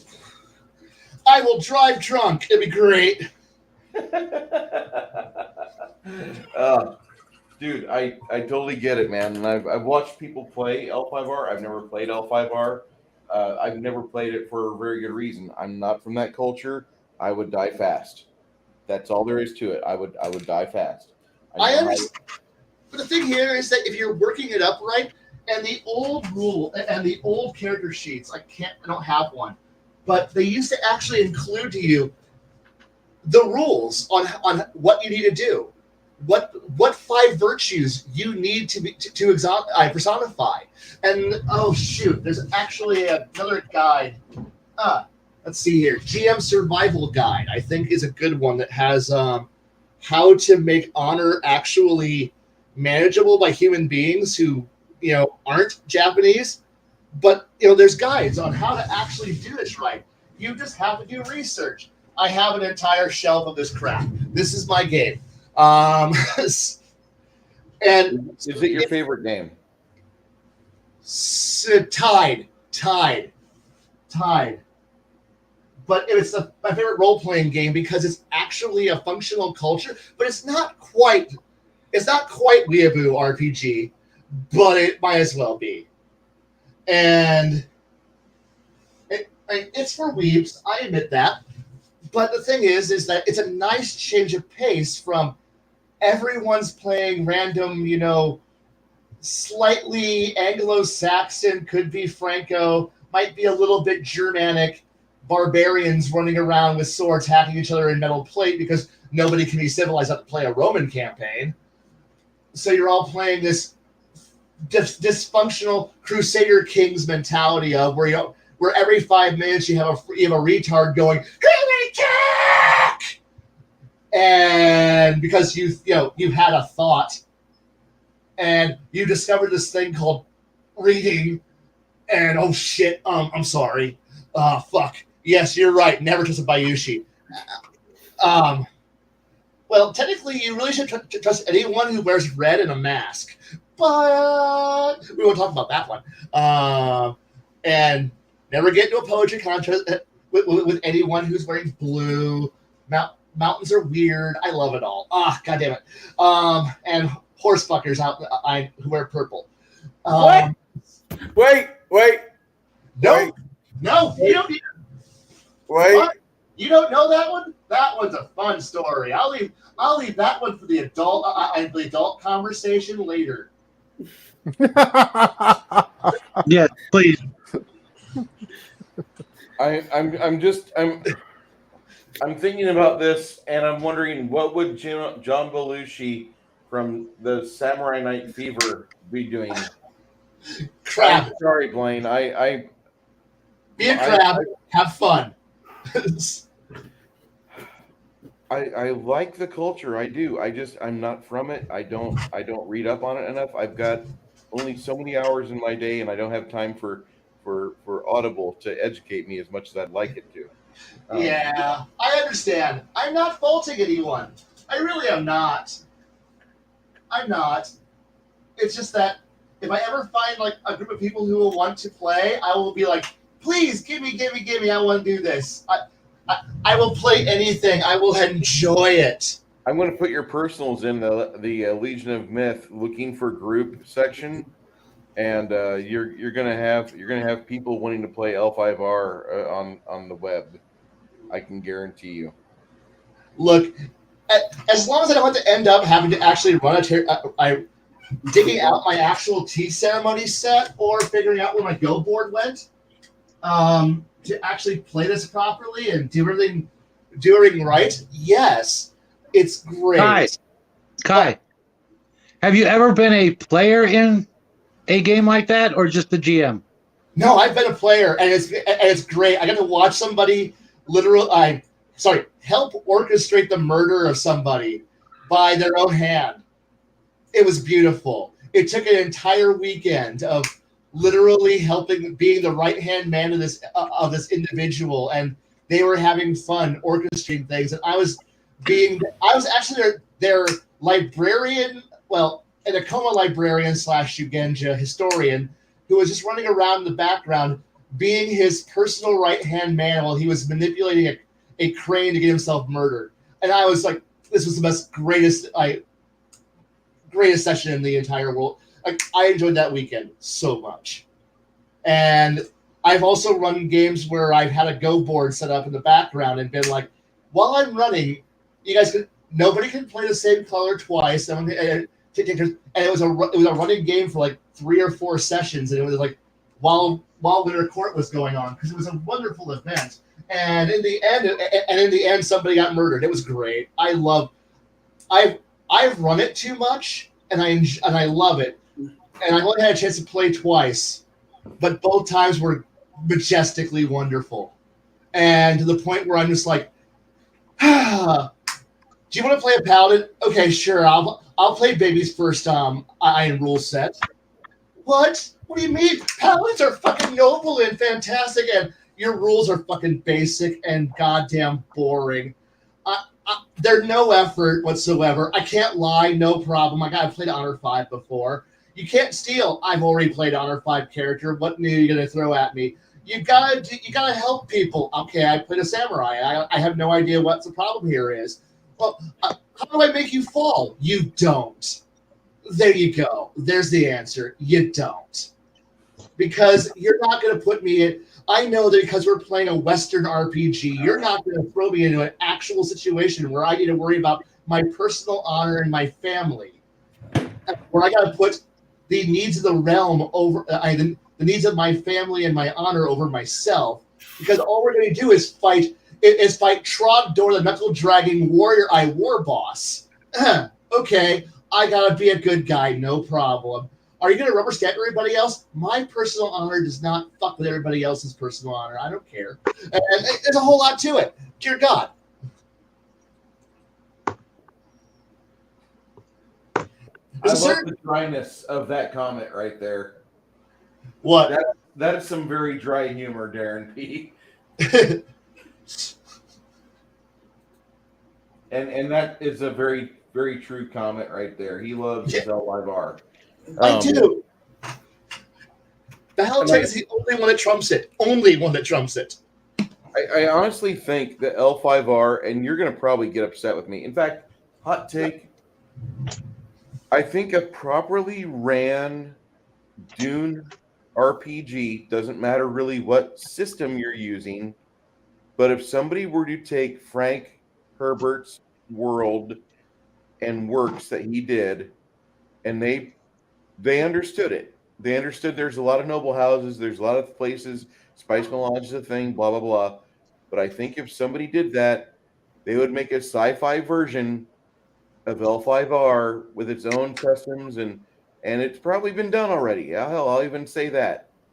But I think you would have Kai orgasming over the fact that there are now 2 really good RPGs out there with their own built-in culture, with their own lore, which spans thousands of pages. And all it would take would be just a DM that grew up with it, or somebody that had a lot of free time for 2 weeks to read through all of it and then get ready to play. Because get ready to play. And I would be happy with that. And he wouldn't be always going back to his default L5R love. Yeah.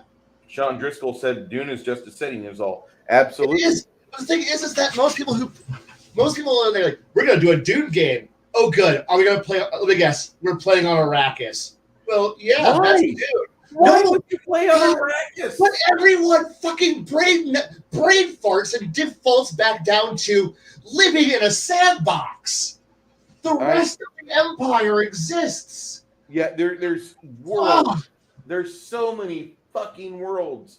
Like, I know this sounds... GD Prime is rife for opportunities for sales, for logistics, for fetch quests. You could have an entire campaign. You could have a generational campaign on GD Prime alone. It would be like playing Alien and only going after the xenomorphs. But the thing here is like there's so much more to do. Go ahead. And Go ahead. The new RPG is actually good because you don't play a character. The party, when they build when your party comes together, you're not building a party of misfits. You're building a noble house, and one of the characters that you're pretty much building is your home world, because you are a noble house runs your world, and because of the Spacers Guild, you can't send armies, you send strike teams, because you can't transport an army. You need a strike team.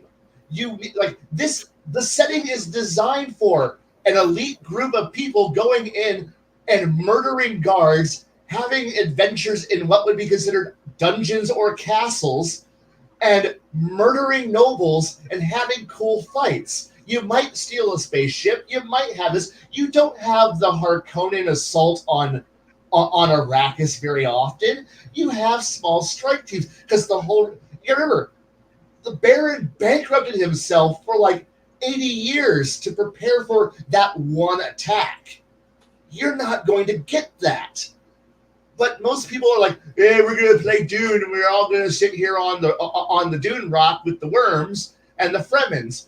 Okay, cool. You want to all be Fremen, but you want to be cool? Cool. We're going to fast forward past Children of Dune, and it's like, we're going to go from Dune to past Children of Dune to God Emperor, and now you can be part of his the grand fucking crusade across the stars. You could be launching the jihad against the world, crushing all and everyone, and subjugating it under the God Emperor.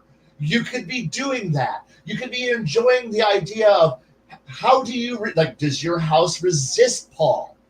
Like, did you accept when the Emperor decided to go, or did you try to resist? Do you try to do something? Do you work with other forces? Are you covertly support him, or are you trying to work in the background and trying to wait for the moment when Paul is not paying attention, and then you get smashed by the Fremen? You could enjoy every bit of this, but damn it, nobody fucking runs this right. Because sandworms important, David Lynch is good. Fuck that movie. Hey, Toto was awesome. Look, the music was good. The movie is visually interesting. It is not Dune. It is distinctly not Dune. I mean, to your opinion, have they actually made a Dune movie? Kinda. The new one is kinda good. But I'll take kinda good over I'll take kind of good over whatever David Lynch gave us. Hey, I'll take Twin Peaks over the Dune. I'll take that too. Look, at least at that point, David Lynch was creating his own freaking story and not just being like, generic sci-fi thing. Sandworms, they're supposed to ride them. Okay, cool. Ah, my name's a killing word. No, it's not. No, it's fucking not. The weirding way. It shoots laser beams. No, it doesn't. Sonic weapons. No, just stop. So, back to somewhat on the topic, I made a comment with Shadow and Sons that, the whole adventuring, going out and coming back. And I was, I keep thinking of Dante's Inferno, when Dante makes it through the levels of hell and comes back out. And that, that's very much on the topic of what we're talking tonight. But as a joke, I said, well, after you're done reading Dante's Inferno, go read Willy Wonka and the Chocolate Factory. It's the same damn book. And so you have your hero in Charlie, who is a poor kid that lives basically, with Grandpa and Grandma's and his mom. He gets the chance to go storm the fortress, aka Wonka's Chocolate Factory. He goes through basically all the major sins: pride, gluttony, envy, greed, and he comes out the other end as a better person. I don't remember Lust in Charlie and the Chocolate Factory. Which one? Lust. I don't think Lust was in Willy Wonka. That's maybe not. Maybe not in a sexual way, but it might have been there. I'm just not catching it. Well, you had the two grandmas and two grandpas who were in bed all bed together. Lust isn't always sexual in nature. That there's a huge misunderstanding with the 7 deadly sins, and greed is not just avarice for something somebody else has. It's gluttony isn't just eating yourself to death. Gluttony can be gluttonous for attention, can be gluttonous for a great many things, not just food. And lust isn't just sexual in nature. Lust can be an overwhelming love or a need for something. It's not. Again, that's one of the major failings of translation from old texts of the 7 deadly sins. Right. Sorry, I had to jump in on that because, again, as far as like lust in Willy Wonka, the lust of power was there. There was a lust for power, but it was kind of an undertone. It wasn't ever like brought to the forefront. It was the Mr. What's his face, the guy who was working for Wonka but pretending to go to the kids and be like, hey, if you bring me back the gobstopper, I'll pay you X amount of dollars. That wasn't necessarily greed. That was lust of power, and to see if they would bite into that lust for power or lust for the money and whatnot. So anyway, sorry, I had to jump in on that. No, it's fine. I'm just like trying to get back to a roundabout topic that we were on. And Willy Wonka versus Dante Inferno, I figured it wasn't a bad port to stop the what the fuck are we talking about ship that normally sometimes happens. Well, that would be a Tablebreakers stream if we didn't go off topic. I don't know how you guys would function. I mean, we'd be done within 13 minutes. That's true. I mean, I feel kind of bad that no one's brought up the Strippers Guild. Leaving the home as a young man. You just did it. You just did. Roll! God damn it. We have to find a way to merch that. Imprint or Teespring. I recommend Imprint. Imprint does more. Actually, talk to Max Leal and ask him where he does his main store at, because you can get Redbubble. Redbubble? Okay, yeah. Anything Yep. could go on a mug to a T-shirt or a gym bag, dude. Any of it. I mean, it's been on other shows that we haven't been on, but the Stripper Guild has been brought up. So I figured we need to find a way to merch that. This is true. My wife brought up something. A party of Starfinder envoys would be the only way to play a Dune RPG. No, you can have your duelist, and you get your Gurney. You can easily play in Traveler. I don't see why you couldn't play in Traveler. Yeah, we could run Dune and Traveler very easily. It'd be great. I mean, Yeah, and Redbubble has all the Technically, you could even run it. You could even run it in Star Frontiers, even though everybody hates that system. I don't. I love it. Actually, I like just using basic D&D as my go-to, because Max Leal and I had a big discussion on it, and I said, I actually could do this. I was like, fuck it. I will do this. I know you guys are all tired of 6 stats. What? Strength, dexterity, constitution. Bruce, shut up! Stop it! It's too much. but the No, thing I've run other games with using the dungeons, using the original AD&D engine. I actually ran quite a few games. You just had one more, cleanliness. Technically, I know a DM in this chat panels use the 7th stat on me every so often. Comeliness? Absolutely. Because we were talking to Sean earlier, and he's like, "Charisma. What do you guys use charisma for?" I'm like, sometimes I use it for the way the person acts and the way the person looks.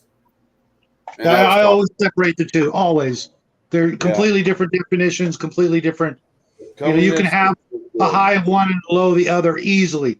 So many people, especially in Hollywood, have a high comeliness, but their charisma in real life is dog food. Yeah, Right. charisma is the force of personality, whereas appearance is, their outward appearance, what they, project out for people to see. And the two are very separate. For those divorcees out there, I'm sure you guys all know exactly what I'm talking about. Yeah. Listen, those single moms need love too. Hmm. Oh, wait, my bad. Where's your house like this? But No I mean, we idea what- definitely beat the monster back in the cave on that topic. I don't think Grindel will be sticking his head out, so we don't need to summon Beowulf for a while when it comes to monsters. We kind of roundly went with the Grand Adventure. We mainly stopped in Japan and stayed there for about 30 minutes, but that's all right. Shush! Shush, it's not my fault all of you are lazy and use Tolkien as your fucking reference point. I don't use just tokens. Sometimes I use Chicago. I'm sorry. That 3/4 of the people who write fantasy are all, well, I guess I'm gonna go loot me some Tolkien now, or maybe some Conan the Barbarian. Yeah. Why? Because that's all I need in my life. Sword and sorcery and some elves. Yeah. But my elves are purple in this world. Woo! Fuck it. I think I've seen that movie. That was pure nightmare fuel. Thank you. No problem. I honestly love that movie. That's one of my favorite movies of all time. That's Caveman with Ringo Starr and Dennis Quaid. I've seen it before. Absolute best movie from 1980. And I know people are like, but Bruce, that's the year Empire Strikes Back came out. I know. And maybe I'm wrong, but the year that Caveman came out, I've watched Caveman more than any other movie, even more than Big Trouble in Little China. And I blame that on a roommate who used to get stoned all the time. God, Little Trouble in Big Chinatown. I loved that movie I loved that movie growing up. I always wondered how they got away with having a beholder in their film, but that's just me. Because it wasn't a straight beholder. That's true. They called it something else. The Guardian. Yeah, the Guardian. Also, yeah, it also wasn't a straight beholder. It was much more different. Like 20%.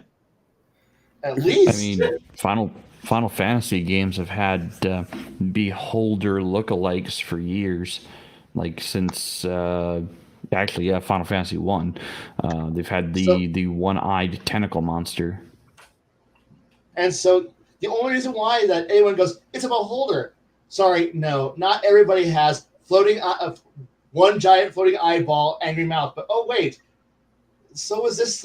Yeah, whatever. There's some weird ass shit when you start going back at historical monsters here, guys.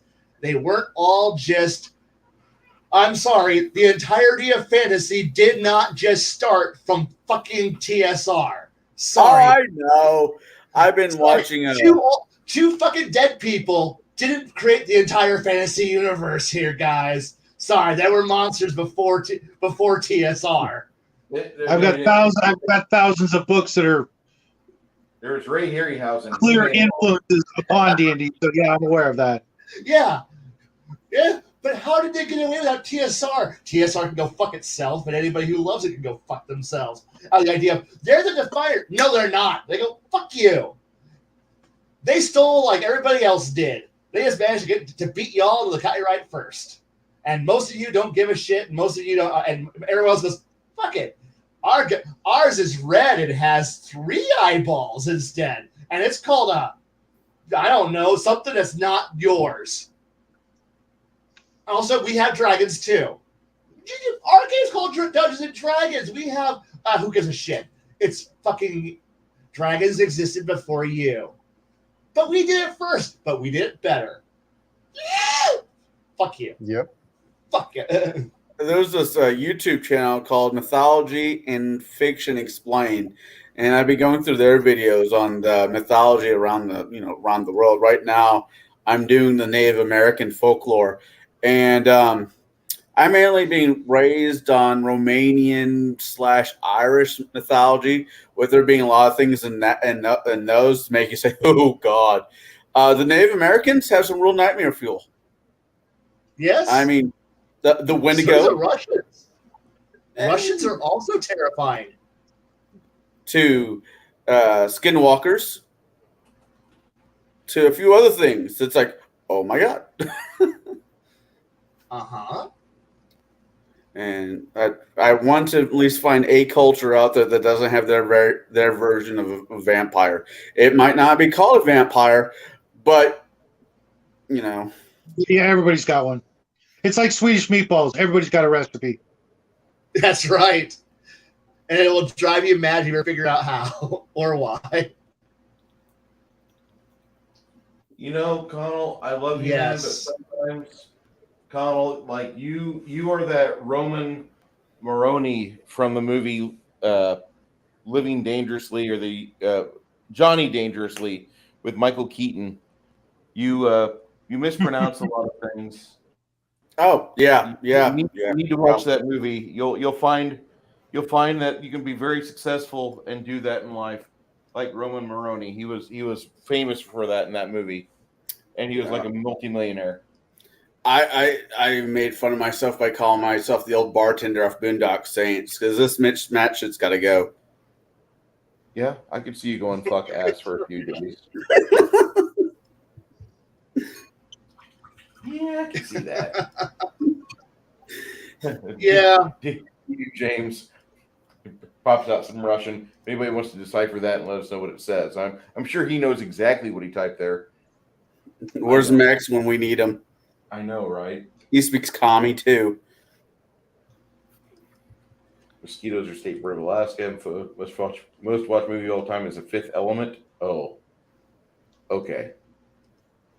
Finn Smith is greater than level TR, which is better than TSR. Tunnels and Tunes. He's Ricky from Trailer Park Boys. Ooh, life is not enjoyed, it is endured. That's true. Yeah. I am not Ricky. I'm Bubbles, bastard. I don't watch Trailer Park Boys. I only know who that is thanks to the memes. DM James's Russian thing is life is not enjoyed, it is endured. Yeah. Yay, Google Translate. So I got to ask, what else do you want to know about this? Because there's some other things on this deep dive that I would like to get into. And actually, some of it is from the Praise Ye Magenta box, which I'm sure once I start to recite the canon of that, Blaine will combust into a pillar of flame and salt. Probably. But no, there's Good. No That's lies, more stuff I okay. can cut out. There's more of this I can cut out and send to him so he can actually upload it to his own channel. What did I call? What did I call? All you gotta do is upload last night, Rhinosaurus. We miss our dear Rhinosaurus. What was that? Oh, I was talking about tonight. No. Last time I was talking about tonight, and I said hopefully Baron and Bruce and our dear Rantosaurus Kai will be there. Well, like the thing is, I want to be here for all. I wanted to be there last night, but last night I worked too damn hard after I got done digging a trench, finding something, and I looked and I'm like, okay, refill my kidneys with moisture and then die. Lay down and die, Bruce. And I did. I went into bed and I didn't wake up till about 4:44 this morning. 4:40. I do that. My brain has the automatic clock in it, or one of those old 1980s style black with the red digital numbering on it. And I'll wake up at like 2:22 or 5:55 or things like that. If it's 6 o'clock or later, I'm already up. My brain won't let me enjoy sleeping in. I have to focus. I have to go and like exercise, take a large poop, and then I can go back to sleep again. But I have to do those things first, because otherwise I just am laying in bed till 9 o'clock, not getting any sleep, staring at the ceiling, counting all the little divots in the ceiling, listening to the With Bruce, you're married, right? Yes. Okay. Yeah. We handle that at night, not during the day. Oh. Soon.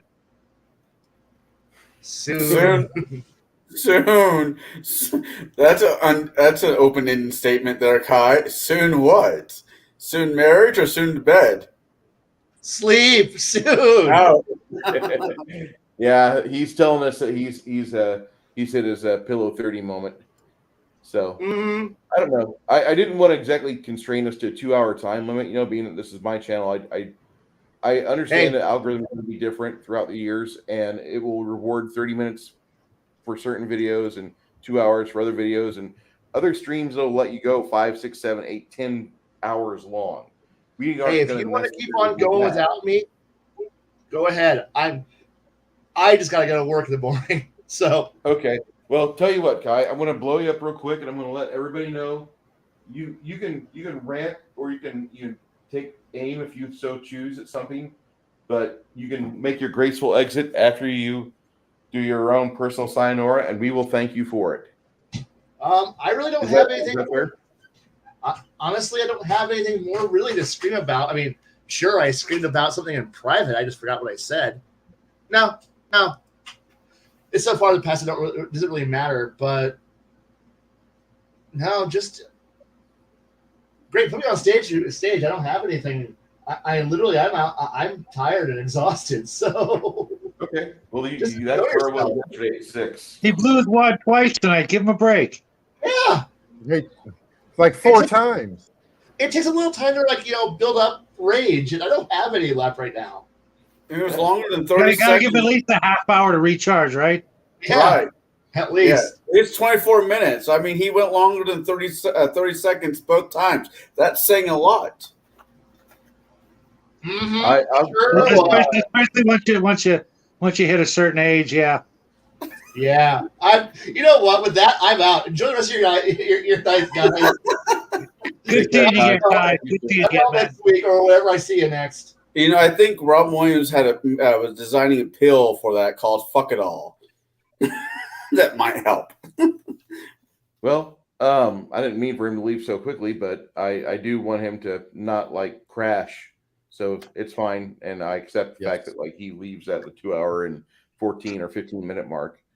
If others need to leave sometime soon, or if they've gotten everything off their chest and they think this is a perfect stopping point, we can go ahead and stop. If you guys need to stretch out a topic a little further and like beat on Mr. Ed, that's cool. I'm willing to go either way with that, and I think that's a fair way to educate it, because there are some times where we won't see somebody for like 2 or 3 weeks. Somebody might be absent for a while, or something might happen. So if they've got the fire in their belly, go for it.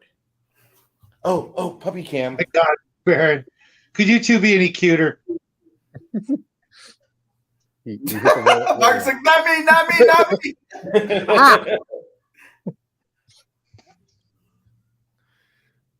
Oh, that's some puppy love. Oh my God. He's happy. Oh my God. Oh my God. Oh my God. Oh my God. Oh my God. Oh my God. Oh gosh. Oh gosh. What's up? And now there's a great big puddle in your lap. Nope. Yeah, there is. His name's Puddles. His name was like Rock. So We wave it to people. We wave it to people. Wave it to people. Okay. So Garrett, I gotta ask, how old is he? He is right around a year old, actually. Wow. And what breed is that? Is that a little terrier? He is a Jack Russell Asian Terrier mix. Ooh. And Rocky is an old man, and he doesn't want to come in here and see me, so it's okay. He's hanging out with Mama, making sure she does not leave again. Hey, after the recent findings with Mama, I'd rather have one of the dogs with her at all times. Yes. He's probably in his kennel hiding, but That's how some good boys are. I'll get you off the big screen here. Hold on. Thank you. I gotta ask. Although, wait. If you want to throw me back up, I did 3D print a nifty little thing using some wood PLA. I'm just trying to. I'm still working on. No, actually, it's you put a soda or beer can in it, or you can use it as a dice cup. But I'm in the process of painting him up and making him look all pretty. Tiki set. Yeah. Sort of. No, not a tiki set. Kind of. Jeez. It's not the 60s. People don't do tiki sets anymore. We do Viking horns and mugs, right? I would totally do citronella tiki, because I don't like mosquitoes when I game outside. Yeah. Can I get outside? Well, in Texas, during the months of January and February, it's completely available to you, because it's only like 60 degrees. So if you're on vacation in Texas, you can just game outside and enjoy the nice weather in your shorts, and people will know that you're not from here, because they're walking around in North Face jackets and coats. It's hilarious. Can I get off the big screen now? Oh, Jesus. So needy. So,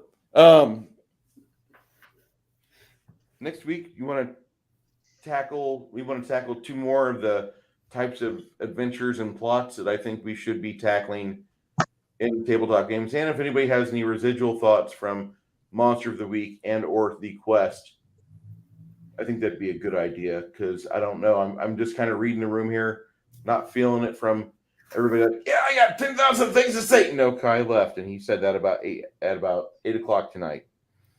True. I think we did a good job. Not bad. We didn't do bad. I enjoyed it. I had a good time as the moderator host, and looks like this character's cape is almost done. I'm happy. Garrett, do you have anything going on within the next week, or are you going to be laying it low while you take care of other business, I assume? Well, I am probably going to be. I guess I could take that off because that's even freaking me out now. Here, we'll go full anime. There we go. We'll just go anime. So, what's the other one? That one? Yeah, there we go. That actually, this is what I really like. So, but I look what? You look like a Goran Kin doll, Yes, like the geeky little brother. Wow. Yeah. My son would Anyways, absolutely go nuts over that. I've got to find out how to get that. So, anyways, I'll be doing probably some live streams. A few people have asked me and been twisting my arm for about 3 weeks now to return back to Twitch. So I'm in the process of getting that squared away to be doing some gaming back on Twitch. Can I recommend you get a Rumble channel? I have a Rumble channel and an Odyssey channel. Do you do anything exclusively on them, or do you just not? No. Okay. Nope. Anything that I put on YouTube automatically rolls over to the other two. I'll be putting together an intro for my Rumble channel, and if I do anything that's going to be super spicy, I'll be doing it on Rumble. As much as I like Odyssey, I want to test the boundaries of Rumble because that's the one I'm paying into. I like using Rumble to watch certain things. I actually prefer that to some of the other stuff. Odyssey always gave me trouble when I want to watch certain other content creators. Rumble seems to be the big guy right now. I just got an email from them 72 or 96 hours ago saying that Rumble is now stable, or Odyssey is now stabilized, so you don't have buffering when you're trying to watch something. So I'll give it another try. I've got an account over there myself, but I'd like to think that we have more than one choice for free speech streaming. And the things I've seen from Rumble lately, I need to get hot on it tonight after we leave here because I really missed some important news. I feel like there was a big story that exploded yesterday or the day before that is choking all the oxygen out of the room. And the other news that I want to listen to is not being reported on because something horrible happened in West Texas, or just an hour west of here. And I know I sound like I'm petty, but I truly feel that is the case. And one of these days, Bruce, we're gonna have to compare channels that we watch because I think I've got some that you'd like and vice versa. Yeah, and I'd really like to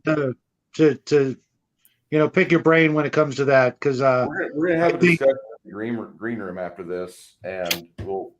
I have a few things that I want to listen to that you have to say about it because I think we're on the same path on this one. Probably. Okay, Connell, what are you keen up to do this week? Well, Sunday. Me and Shadow, actually Sunday, and me and Shadow and Son will be reviewing the first Dresden book, Stormfront. You and Baron are more welcome, and Jade are more than welcome to join us if you wish, if you have time, because we talk about Dresden enough on this show. I figure I might as well do a review on my channel of the book. So we're starting with Stormfront. And we'll see how that goes, and maybe we'll do Foul Moon maybe in a month or two. Just see how things are panning. I thought is it Full Moon or Foul Moon? Full Moon. Full. Full. F-O-O-L. Yeah, man, I'm out of it.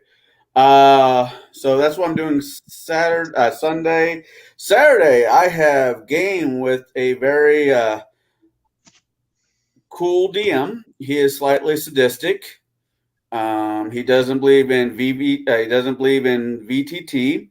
He had killed my character 2 weeks ago, not once, not twice, but 3 times. And I am back as an elf. And I'm making this work because, God, I Hey, don't hey, want to Connell, at least he lets you keep your gender. I really, I mean, not DM ideas, but I don't really have to worry about that considering what he did to my ex-wife. Here's a trap. Okay, that really didn't sound. She was talking too much, so she got petrified. No, the belt. Go ahead. The belt, Bruce. Oh yeah, the belt. Yeah, she got the most famous belt in D&D lore, the belt of gender bender.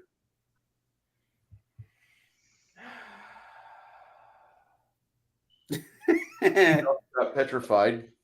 Your wife had a lot of, like, in her brief time at my table, she did have a lot of tragic events happen, which is probably one of the reasons why she's not at my table again. That's I would be like, "Hey, Karanda, you want to play a game? You want to get back in the game with us?"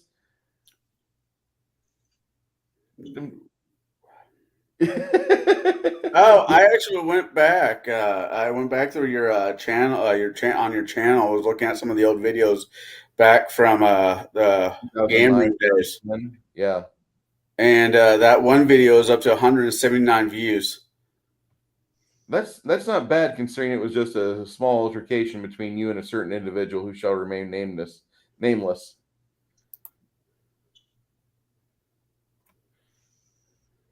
So, yeah. Okay.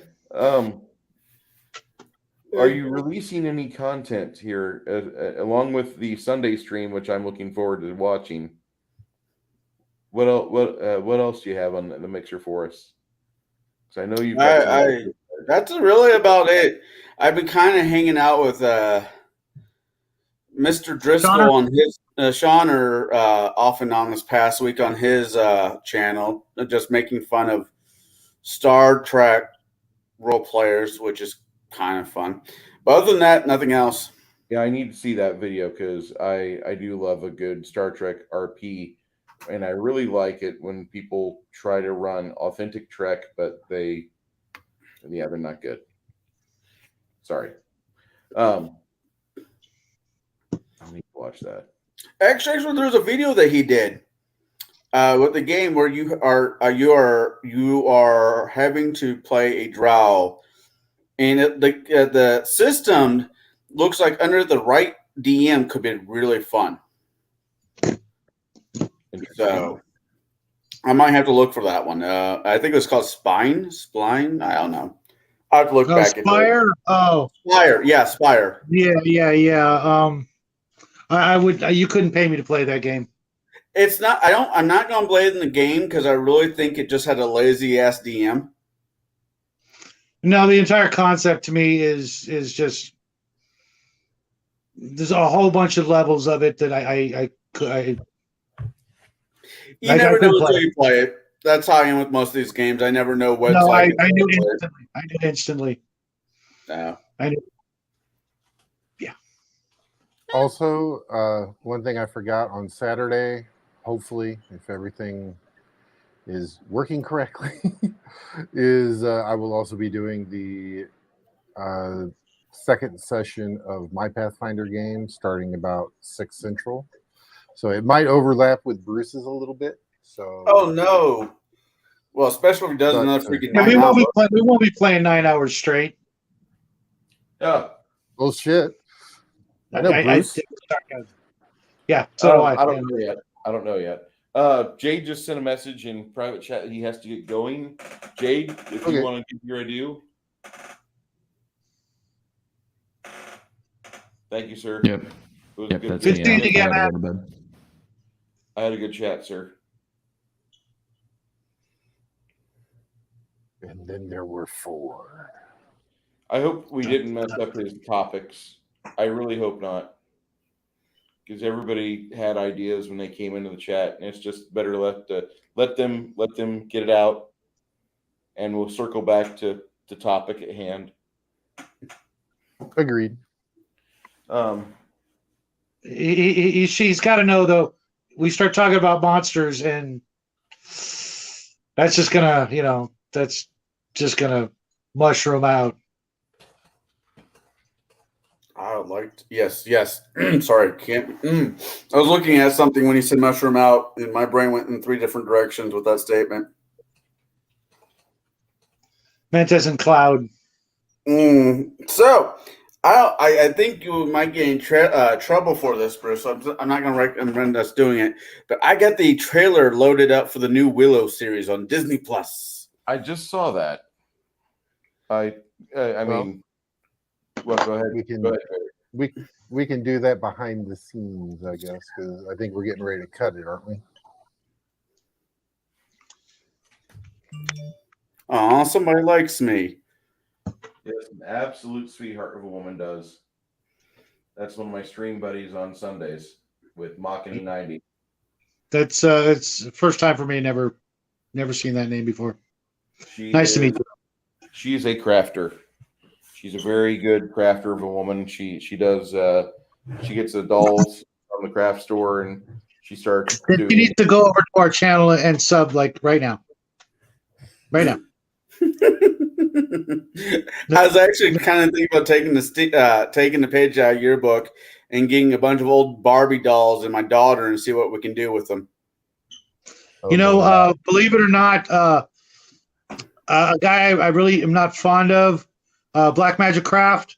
He did a really interesting craft doing scenery for like an Oblivion like Hell from the video game, where he actually used a large baby doll head and made it look like a part of a statue that was creepy as hell. So you might want to check him out. My daughter is really good. Hey, you didn't subscribe. I'm watching my thing here. I just put it in his chat. Come on now. Give her a second. Jeez. Our fingers can only go so fast. Bang, shot, boom, boom. I swear to God, Barry. Jesus Christ. Low hanging fruit. I will go every time. I love low hanging fruit. I think we all do. I mean, I've streamed with Mads for the past almost 2 years on Sundays. Whenever I have a usual stream with Machini, it's me and her and Machini, and he runs a good stream. He does a good channel. He has amazing art. Mads has got great hands. She works with dolls. She's really good with dolls. I can't highlight that enough. Just saying. We do action figures, so. Hey. Somebody described to me. Nice. Very nice. All right. So I'll throw her link in the chat, and you guys can subscribe to her because she is. Thanks, Matt. She's fantastic. And she says she's a short stack, so low hanging fruit's ideal. She says she's short, so low hanging fruit. Giggity.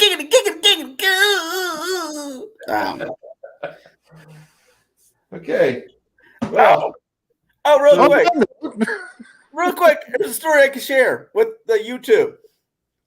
Uh-oh. My daughter has this little boy calling her. She doesn't want to deal with the little boy. He keeps calling. And my daughter's like, Dad, would you just, make excuses for me? I'm like, okay. So he keeps calling. And I'm like, oh, hi. Are you calling from Maggie? Mm-hmm. Well, she's busy right now. And he's like, I'll call back later. And he keeps calling. And she's kind of busy, but you go play video games and doing his voice. And I guess Dad overheard it. Dad snatched the phone. It's like, who the hell's talking to my son? I'm like, I'm sorry. He's calling my phone and talking to my daughter. My daughter's busy, and he just kept blowing up my phone. So I decided to have a little fun.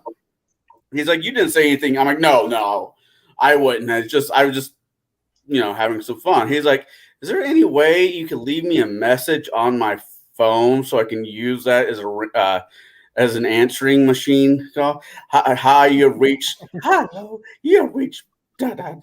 He's busy buying lollipops and looking at some Hot Wheels and doing other kind of cool things with his strong, manly arms. And I did a whole, middle of it. He gave me $100 for it. Dude. Damn. Dude. Okay, right off the bat, you may want to, get a lawyer. No. Stay on his good side. I'll just put it that way. Yeah. Like seriously, if I were you, you could go get yourself a cheap ass website, go upload like 20 to 25 little voice samples of you and your voice inflections at different pitches and octaves, and I think you could do it.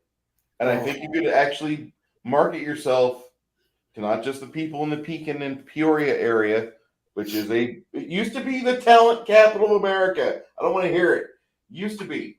So you got some good people in that area, but that's kind of past too. But I'm telling you, get yourself a website set up, and that could be a start for you making some extra money. And offer customs, custom messages. You'll definitely get people more interested, but hopefully they won't, want you to say anything that's, Yeah. Here's my line. Nothing over PG-13. No. Let the customer pay for that line to be moved. Be